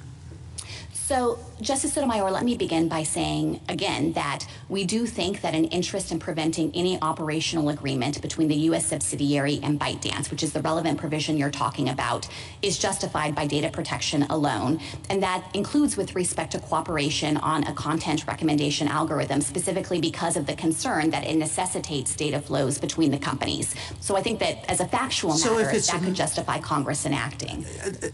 But to the extent that you think that actually the prohibition on coordinating with respect to an algorithm reflects some kind of impermissible content-based problem with the statute has a severability clause, and I certainly don't think that it would give the court a basis to invalidate this law or to stop it from operating with respect to all of the provisions that operate to protect data security. At most, it would suggest that that little piece of the law has to be on its own severed from the rest of how the statute operates. How does that affect whether we would apply, because assuming it's data protection, then I would think that strict scrutiny wouldn't necessarily apply. I could understand applying intermediate scrutiny. But how do we do that with respect to this part, the algorithm issue?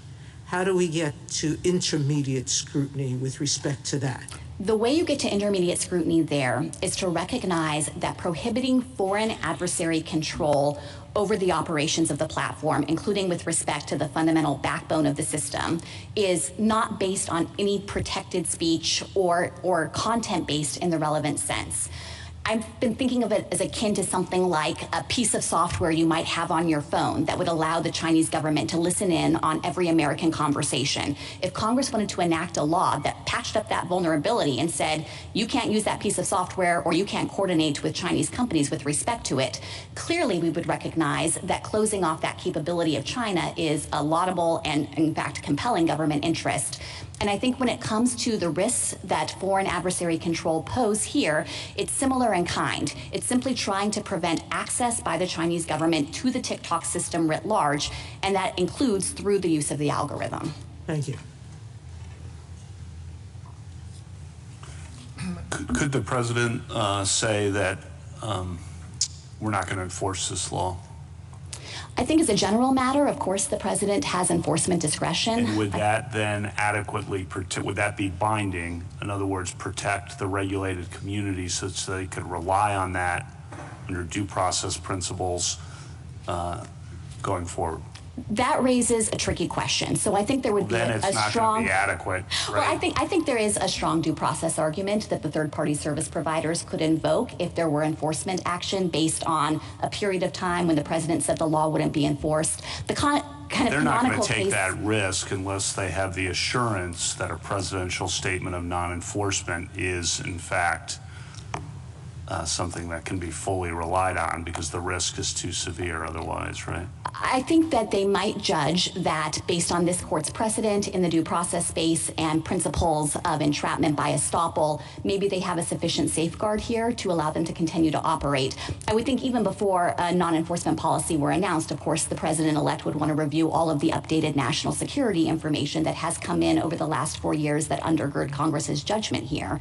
But the final thing I would say is that even if you think the third-party providers are simply going to choose not to continue to provide these services because it's too much of a risk to take on, again, that's not anything permanent or irrevocable, and that might be just what the PRC and ByteDance need to start taking seriously some of the public reporting about interest in acquiring the company. At one point, Mr. Francisco suggested that what we might want to do and what he would regard as certainly preferable to a decision affirming on the merits is to issue an injunction pending, I guess, consideration of what we now regard as the cert petition that was filed here. What do you think of that suggestion? So I think this court doesn't have any basis to enter a temporary injunction unless it thinks petitioners are likely to succeed on the merits of their First Amendment claim. And To be honest, I think that there is no argument to be made that you should find that likely success. This is an act of Congress. This isn't some unilateral action by the executive branch, but it actually was action in parallel between the executive and Congress, where Congress took action to close up a loophole in some of our laws. The executive had tried to force divestiture of TikTok under the Trump administration, but that had gotten tied up in litigation about those authorities. So Congress came in and provided additional authority based on a substantial record, including with respect to the data harm. And I don't see any basis for this court to displace the deadline that Congress set without finding that actually there is a potential First Amendment problem here. Do you think we have the authority to issue an administrative stay as we have done in other cases, or do you think that the January 20 deadline prohibits us from doing that? I don't think this court has a formal basis to not issue an administrative stay if it believed that that was necessary to assist in the court's own consideration of the case. And I would obviously defer to the court in whether it has a sufficient time to resolve the case, but we are here ready to submit the case today, and I think it is in the interest of Congress's work and our national security to resolve the case and allow the statute to take effect. Can I just test to see whether your recollection of what Mr. Francisco said about a warning is consistent with mine? I did not hear him say, he can address this in rebuttal, that it would be acceptable to his client if Congress had said there has to be a stark warning on every TikTok, such as, warning, the Communist China is using TikTok to manipulate your thinking and to gather potential blackmail material. Did you hear him say that that would be okay? I don't think he's made that concession, but even if he had, I don't think that would address the government's national security concerns. And one of the points here is that it's not just data privacy. So even if you could somehow put users on notice that the PRC could obtain their data and they choose to disregard that, it's not a data privacy interest, it's a national security interest. There's a distinct sovereign harm to the United States if our foreign adversary can collect this massive data set about 170 million Americans.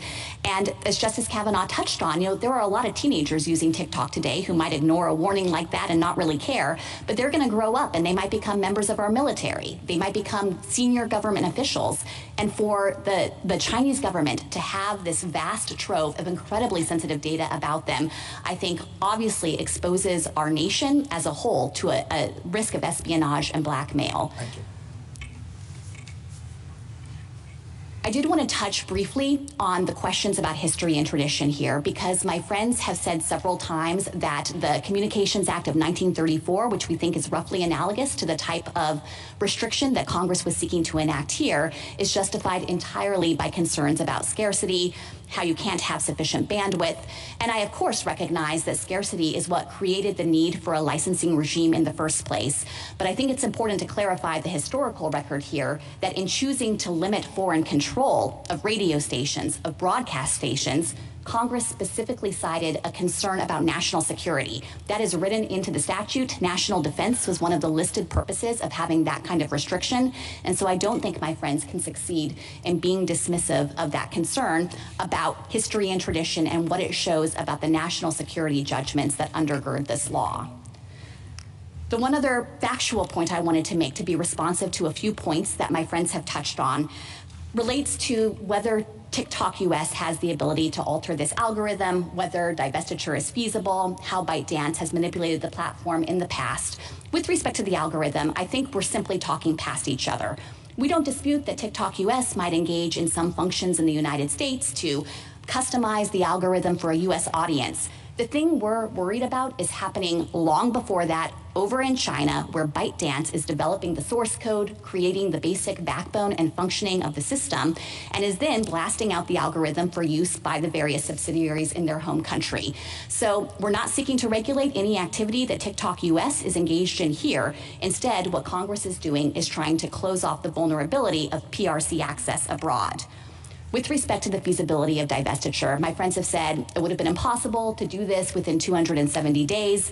At the outset, obviously, there's no inherent impediment to divesting a social media company. We just saw Elon Musk buy X or Twitter in about 6 months from offer to completion. And even with respect to this particular company, I think my friends are not well positioned to complain about the timeline because they've been on notice since 2020 that unless they could satisfy the federal government's national security concerns, divestiture might be required. But in any event, I don't think that the court should fault Congress for trying to balance competing interests here in making sure that there was a period for compliance and trying to preserve access to the platform for Americans while taking steps to safeguard against the risk to national security. Finally, with respect to the question of whether ByteDance has taken action on the PRC's demands, there is evidence in the record that Congress consulted to demonstrate that outside of China, ByteDance has taken action to misappropriate data at the PRC's request. That included efforts to track dissidents in Hong Kong, protesters there, to track Uyghurs in China itself.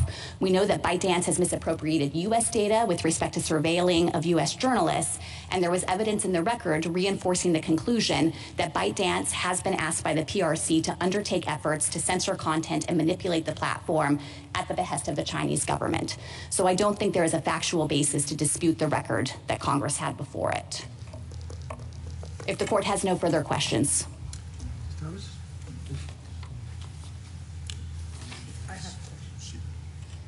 General, if I understood correctly, under President-elect's first term, he passed an executive order requiring divestiture, correct? That's right.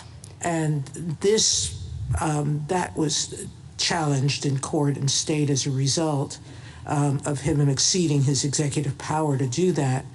But this bill followed a bipartisan investigation, correct? Yes, that's right. I am a little concerned that a suggestion that a president-elect or anyone else should not enforce the law when a law is in effect and has prohibited a certain action, that a company would choose to ignore enforcement on any assurance other than the change in that law. But putting that aside, on the 19th, if it doesn't shut down, there is a violation of law, correct? Yes. And whatever the new president does doesn't change that reality for these companies. That's right.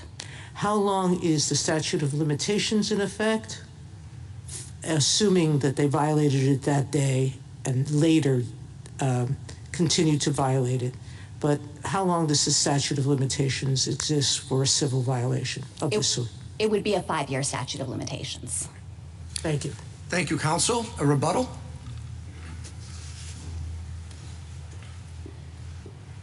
Thank you, Mr. Chief Justice, for points, all of which go to why we think this law would fail, whether you applied intermediate scrutiny or strict scrutiny. I'd like to begin with the least restrictive alternative, simply prohibiting TikTok Incorporated from disseminating any of the sensitive user data to anyone, including ByteDance, under the threat of massive penalties.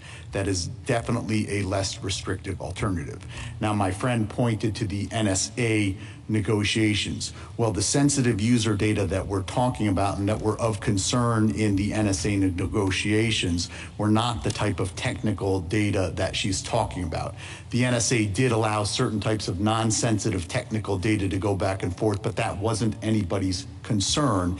And as we say in page 23 of our briefs, they simply cut off the negotiations without ever raising those concerns. But to be clear, if that's a concern, sweep that into the ban too. Put in that non-sensitive technical data into the ban too. We'll deal with that. It's a lot better than simply being forced to shut down. So that is most definitely a less restrictive alternative that would address data security. We talked about the under-inclusiveness and Temu and Shein, the two large e-commerce sites. Justice Kagan, you might have seen Temu during the Super Bowl. It was heavily advertised. It's one of the most popular e-commerce applications in the United States. It's got 70 million users. Justice Sotomayor, you were asking what they collect. This is from Joint Appendix 339 to 343, the U.S.-China Economic and Security Commission Review Report. Sheehan relies on tracking and analyzing user data, draws on customer data and search history with the assistance of artificial intelligence algorithms. It requests users share their data and activity from other apps, including social media. So they apparently go into your social media apps and suck up all of the information. Because they're e-commerce apps, they take names, addresses, and credit card information. If you look at the privacy policies on their website, they collect location data. It looks like they might even collect, at some level, GPS location data. So they collect massive amounts of data. Point 3. Their mere covertness argument makes no sense for the reasons that the court explored. If mere covertness were the issue, a disclosure would make perfect sense. Yet they're not concerned about mere covertness. They're concerned, as my friend suggested, with getting Americans to argue with each other. Well, you know, as far as I can tell, that's what news organizations do in this country every single day. That's what we call editorial content. That's what we call content itself. And so it's trained directly on the content.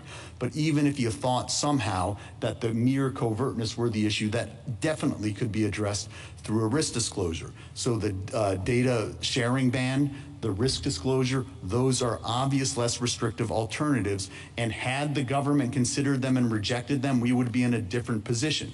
But if you look at this record, those are two less restrictive alternatives that the government did not address at all. Whether you apply strict scrutiny or intermediate scrutiny, that is fatal, because under both standards, restricting speech has to be the last resort, not the first one. And when you fail to consider less restrictive alternatives, you fail under either standard. My final substantive point is we absolutely think this court has the authority to enter an administrative stay. I didn't understand my friend to disagree with that.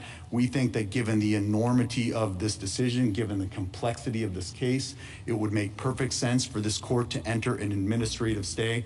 I also think you could enter a preliminary injunction. Yes, likelihood of success is one standard, but you don't have to determine ultimate success. And as you do in other related contexts, like with respect to stays, you often make clear that you are not addressing the merits of the case. I think you could do that here. The bottom line, Your Honor, is this case ultimately boils down to speech. What we're talking about is ideas. And my friends on the other side, when you cut through everything else, are ultimately worried that the ideas that appear on the TikTok platform could in the future somehow manipulate Americans, could somehow persuade them, could somehow get them to think something that they ought not be thinking. Well, that whole notion is at war with the First Amendment. If the First Amendment means anything, it means that the government cannot restrict speech in order to protect us from speech. That's precisely what this law does from beginning to end, whether you look at its text, whether you look at the government's justifications in its brief, where they talk about being worried about speech criticizing our leaders or undermining democracy. It's what you see in the House report, which trains specifically on the dangers of misinformation, disinformation, and propaganda. And it's what you see in this legislative record writ large, which is saturated with objections to TikTok's existing content. We ask that you reverse the court below. Thank you. Thank you, counsel. The case is submitted. The Honorable Court is now adjourned until Monday next at 10 o'clock.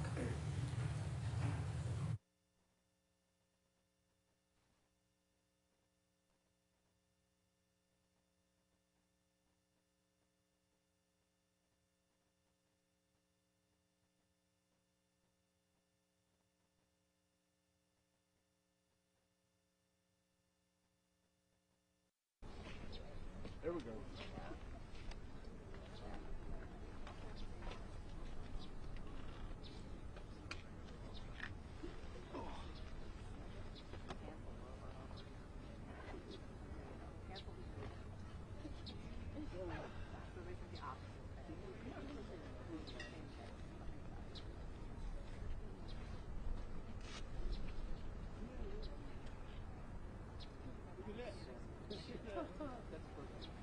I went home. You know, one of them went to like the Red Sea, hung out there, at like a resort for like 3 days. And I was sick of going up and you're like at a resort already. I did offer to stay. I was like, I could go, I could hang out and go like, anything. I'm already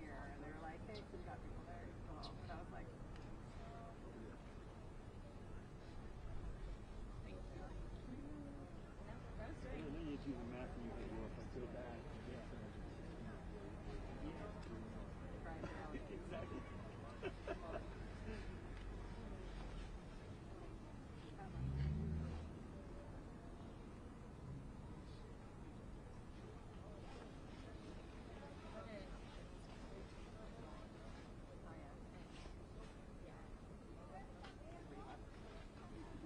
No, like, because we're halfway through the conference. They like me in campus. And like, we're trying to change the program. Yeah.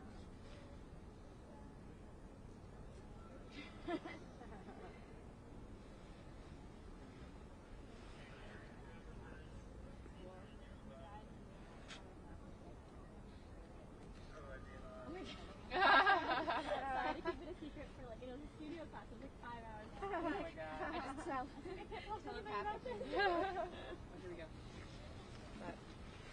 No. Just get ready. Yeah. We should be ready. It makes sense.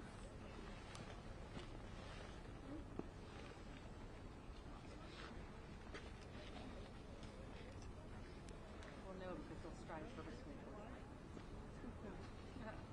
And they won't have supporter IDs on. There's a wall.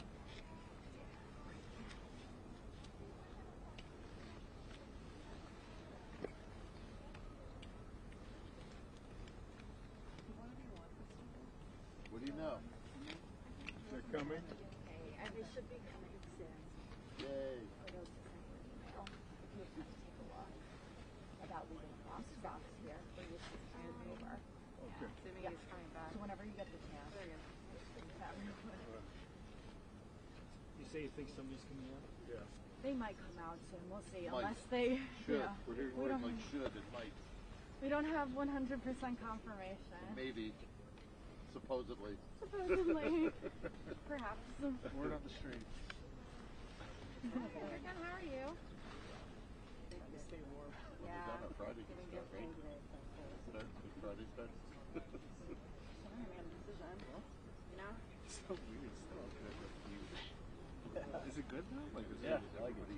You have to. I didn't even think about it. And then David was like, hey, make sure, don't forget about the cup. And I was like, the eye cup. Huh? He's like, people are really liking it. You're right. You're sound asleep on the couch. Exactly. I think like 6 is fine. It is the bed one too.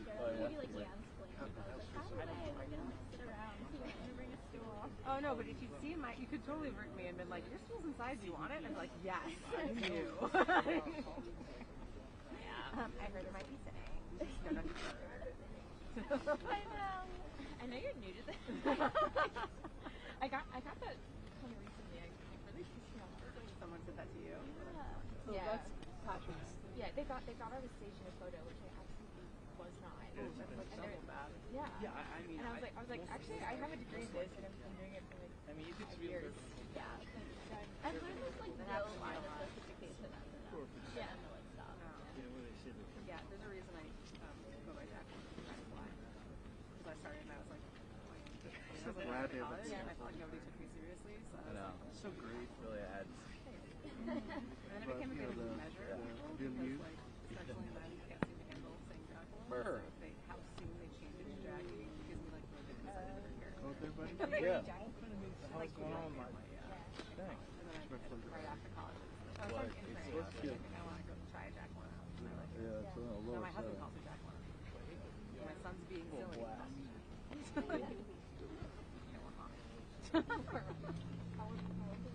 Just he's 8. Oh, that age. Good age. It's kind of my favorite age so far. But I say that most years. But this one's really good. Yeah, because he's like, he's a little person, he can do stuff. Yeah. Now, a little more attention span. Oh yeah, he's so funny. I reach away cold a little bit. Yeah. That's like, I admire her. I don't even know what this guy's Honestly,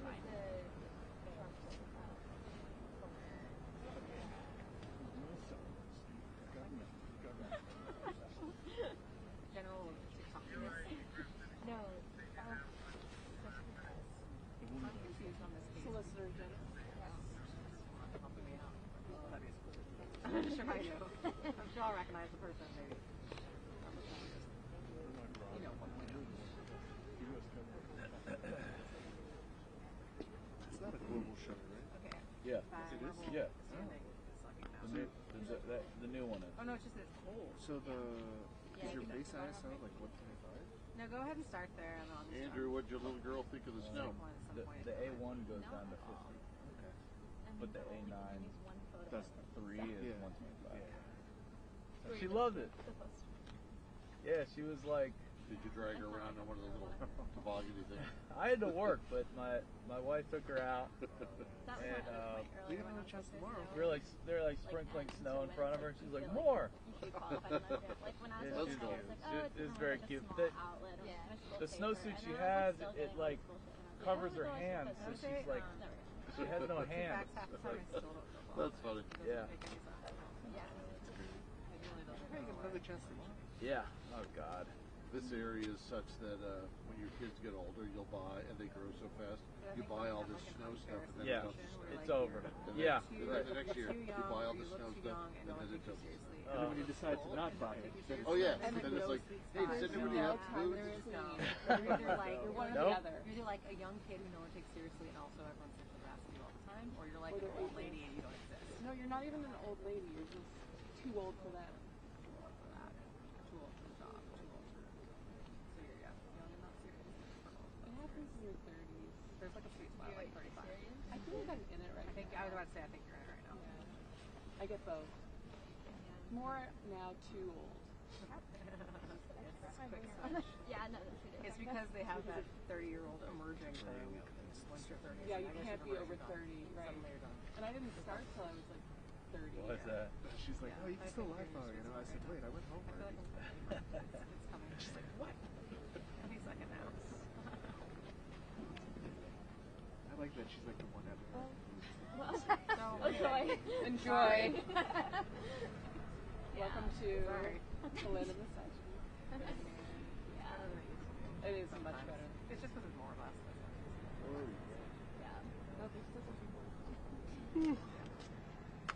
My glass. It's cool. But you might have to walk across. Yeah, can you go in the fountain? There was a day in 317 a couple weeks ago where the entire wall was women. Really? It was like the whole room was women. That's fun. Yeah. My main gripe is like, look at what the assignment is though. Like, it's usually a minor hearing, something small, and then like the work is here, the whole line is huge. And like that's my main. Like, there's no parity until like big assignments 50-50. Yesterday the whole note was women. I was like, this is awesome, but also it felt At the yeah. 17th funeral. Yeah. That's what I'm saying. I asked to do the funeral that took today. Yeah, we'll probably have pictures. They had a freelance Oh, a guy. take it back. Sorry. I mean, they also had staff. Yeah. That's why I like the metric that Yeah. The night early. Yeah. They moved to me, and then they were like, "Oh, this guy, he actually really wanted it." I was like, "So did I." So did I. Thank God I said that. They were like, actually "Oh, really wanted it. What? I swear to Everyone you. really wants everything. Yeah. That's stupid. That cannot be a thing to do. That was a thing that happened. Everyone really wants it. I had to Everyone say, really wants it. I had to say, I'm also really excited about it. And then they're like, okay, Like, you oh, can say. okay. But also the fact that this guy in the first place had the first place. Yeah. Actually, I want it. Yeah. And use it to it. I keep records. Doesn't do you much good. No, it doesn't. It just takes up space. Yeah. I told my brother, I've been using that phrase. You ever wife? No, my dad. Yes, then we all need to walk around the world with that kind of swag. Endearingly. Like my boyfriend totally has it where he's like, yeah, I could circumnavigate the world on a boat. Nice. That's my favorite. Oh my god. And then I told my brothers about this, and they're like, oh, we don't have that. And I'm like, yes, you. I call it. I always say, well, my neighbor is what would we ever wiping do? Yeah. No, that's why. See, I use it endearingly. Like, oh yeah, you think this.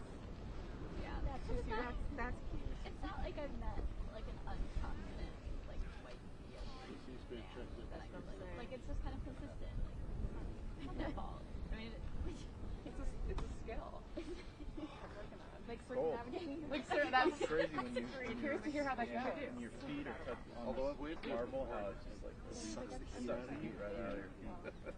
It's like, oh, Sure. all And of a that sudden is it's why like something identify sexual. It's for like, oh, it's jobs not with things they don't know yet. Well, thanks. Whereas women will never apply for jobs that says, you know, These were I don't already know how to do That's that. why I was saying, email. What would a guy do in this situation? He would email the AP and ask if they had a place for him. It's true. Every other internship I've had, I've ended up with not by applying. So Really? yeah, I didn't apply to the funny if they acted out the thing in the TikTok thing. Yeah. That would be appropriate. Not to make me sound like a little Rather but than- they rather hired than someone speak at the and then mic, she we're got a gonna do a yeah, performance. yeah, great ticket. Give And her then I a guess TikTok they dance. didn't have any. You know what? Not a bad idea. I mean, it was literally like 2 weeks before. And I have was like 3 people at the top of the interview against you as number 2. I don't know. It was Literally, good for you. But yeah, weird. it was great. It's not a little It was postcard to really you that weird. says I was also sorry. too young for it. Oh, sorry. He is. When I applied for I was too young for it. I was supposed to be 21. And I still have this one I applied for but I was local and I already lived here. Alabama. Oh, yeah. And they didn't even It's like there's lots of like call me and said I did like all these rounds of interviews. And it was really lucky. Although they'll talk. And nobody ever said anything. Ask questions. But yeah, there's no way. That was I made my own first trip. yeah. Yeah. Yeah, I was on vacation with her in Florida. And it was like, I had my portfolio that I had just put together in school. But then Brent And, Anderson. and we were on vacation. They hired her. I was like, oh, look up this newspaper. And I went to this And now teeny she's in tiny Atlanta. newspaper.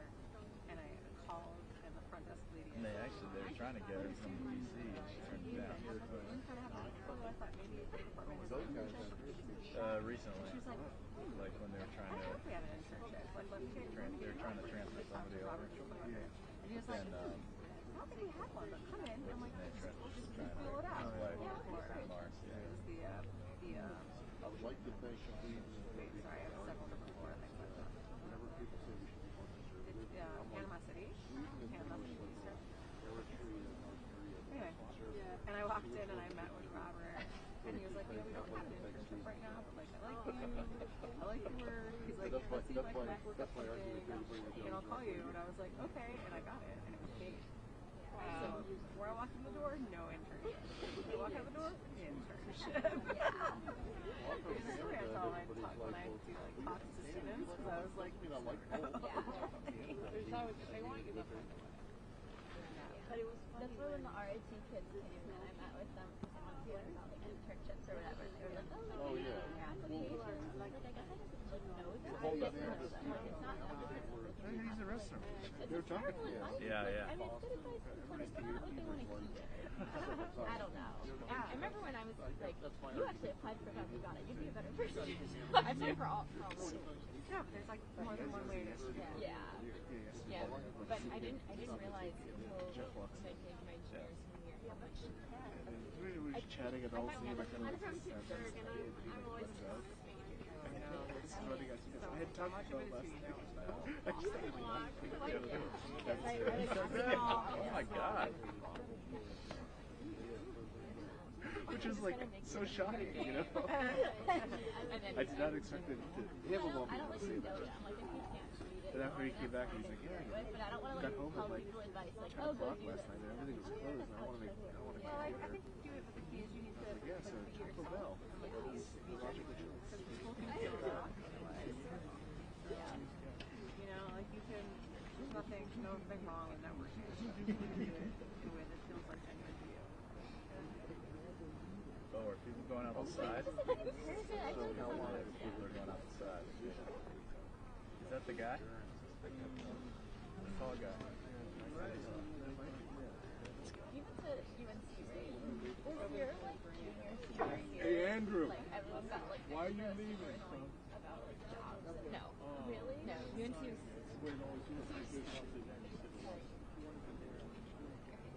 You got the microphones here. Are you sure? Yeah. I didn't know we're roommates. Well, you know why? They don't know how to get here. They're down there, they have to see through the... Yeah, but shouldn't the producer or somebody tell them that again? Maybe they want to be You're not February, aren't you? Yeah. Be careful, yours is not totally the best because it's from Rockport.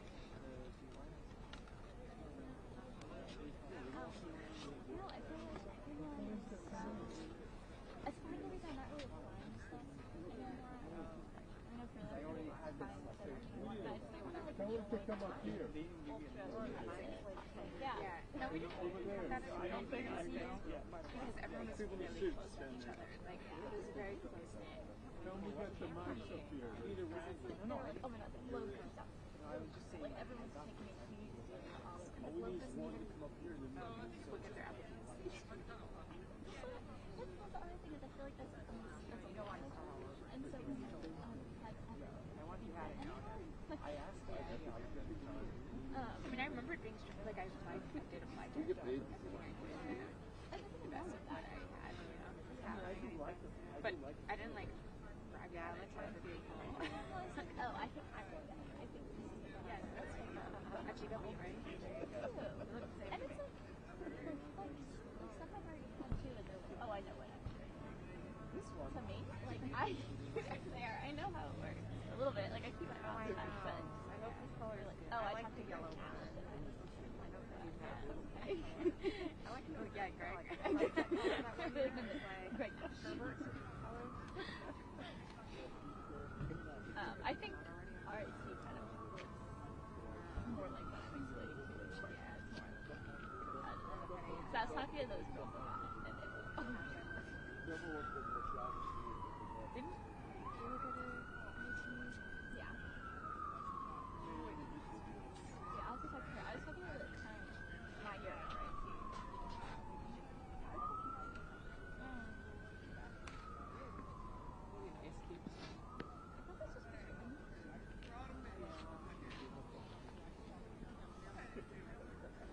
Hot drink. I got a file. Yeah, file. file. This other thing. Depends on the timing. Can we get coffee another day though? Yeah, okay. I have to go to Philly tonight and it's coffee. Yeah. It's not my idea of a fun weekend. But I gotta do that. And I'll be back from home. I'm trying to take this weekend off, and I keep trying to take it hard. I just mean like if someone reaches out to work, I'm probably gonna say yes. But I've worked every day since I came back from the holiday. What do you do about school? I haven't had school yet. School starts on Monday. That's why I'm trying to take the weekend off before I like kind of go back. But it's been like 15, 16 weeks. Wow. That's a lot. That's exhausting. It's just like No, that's exhausting. During the election, during October, I've worked on work before, and I realized my limit is like 2 days in a row.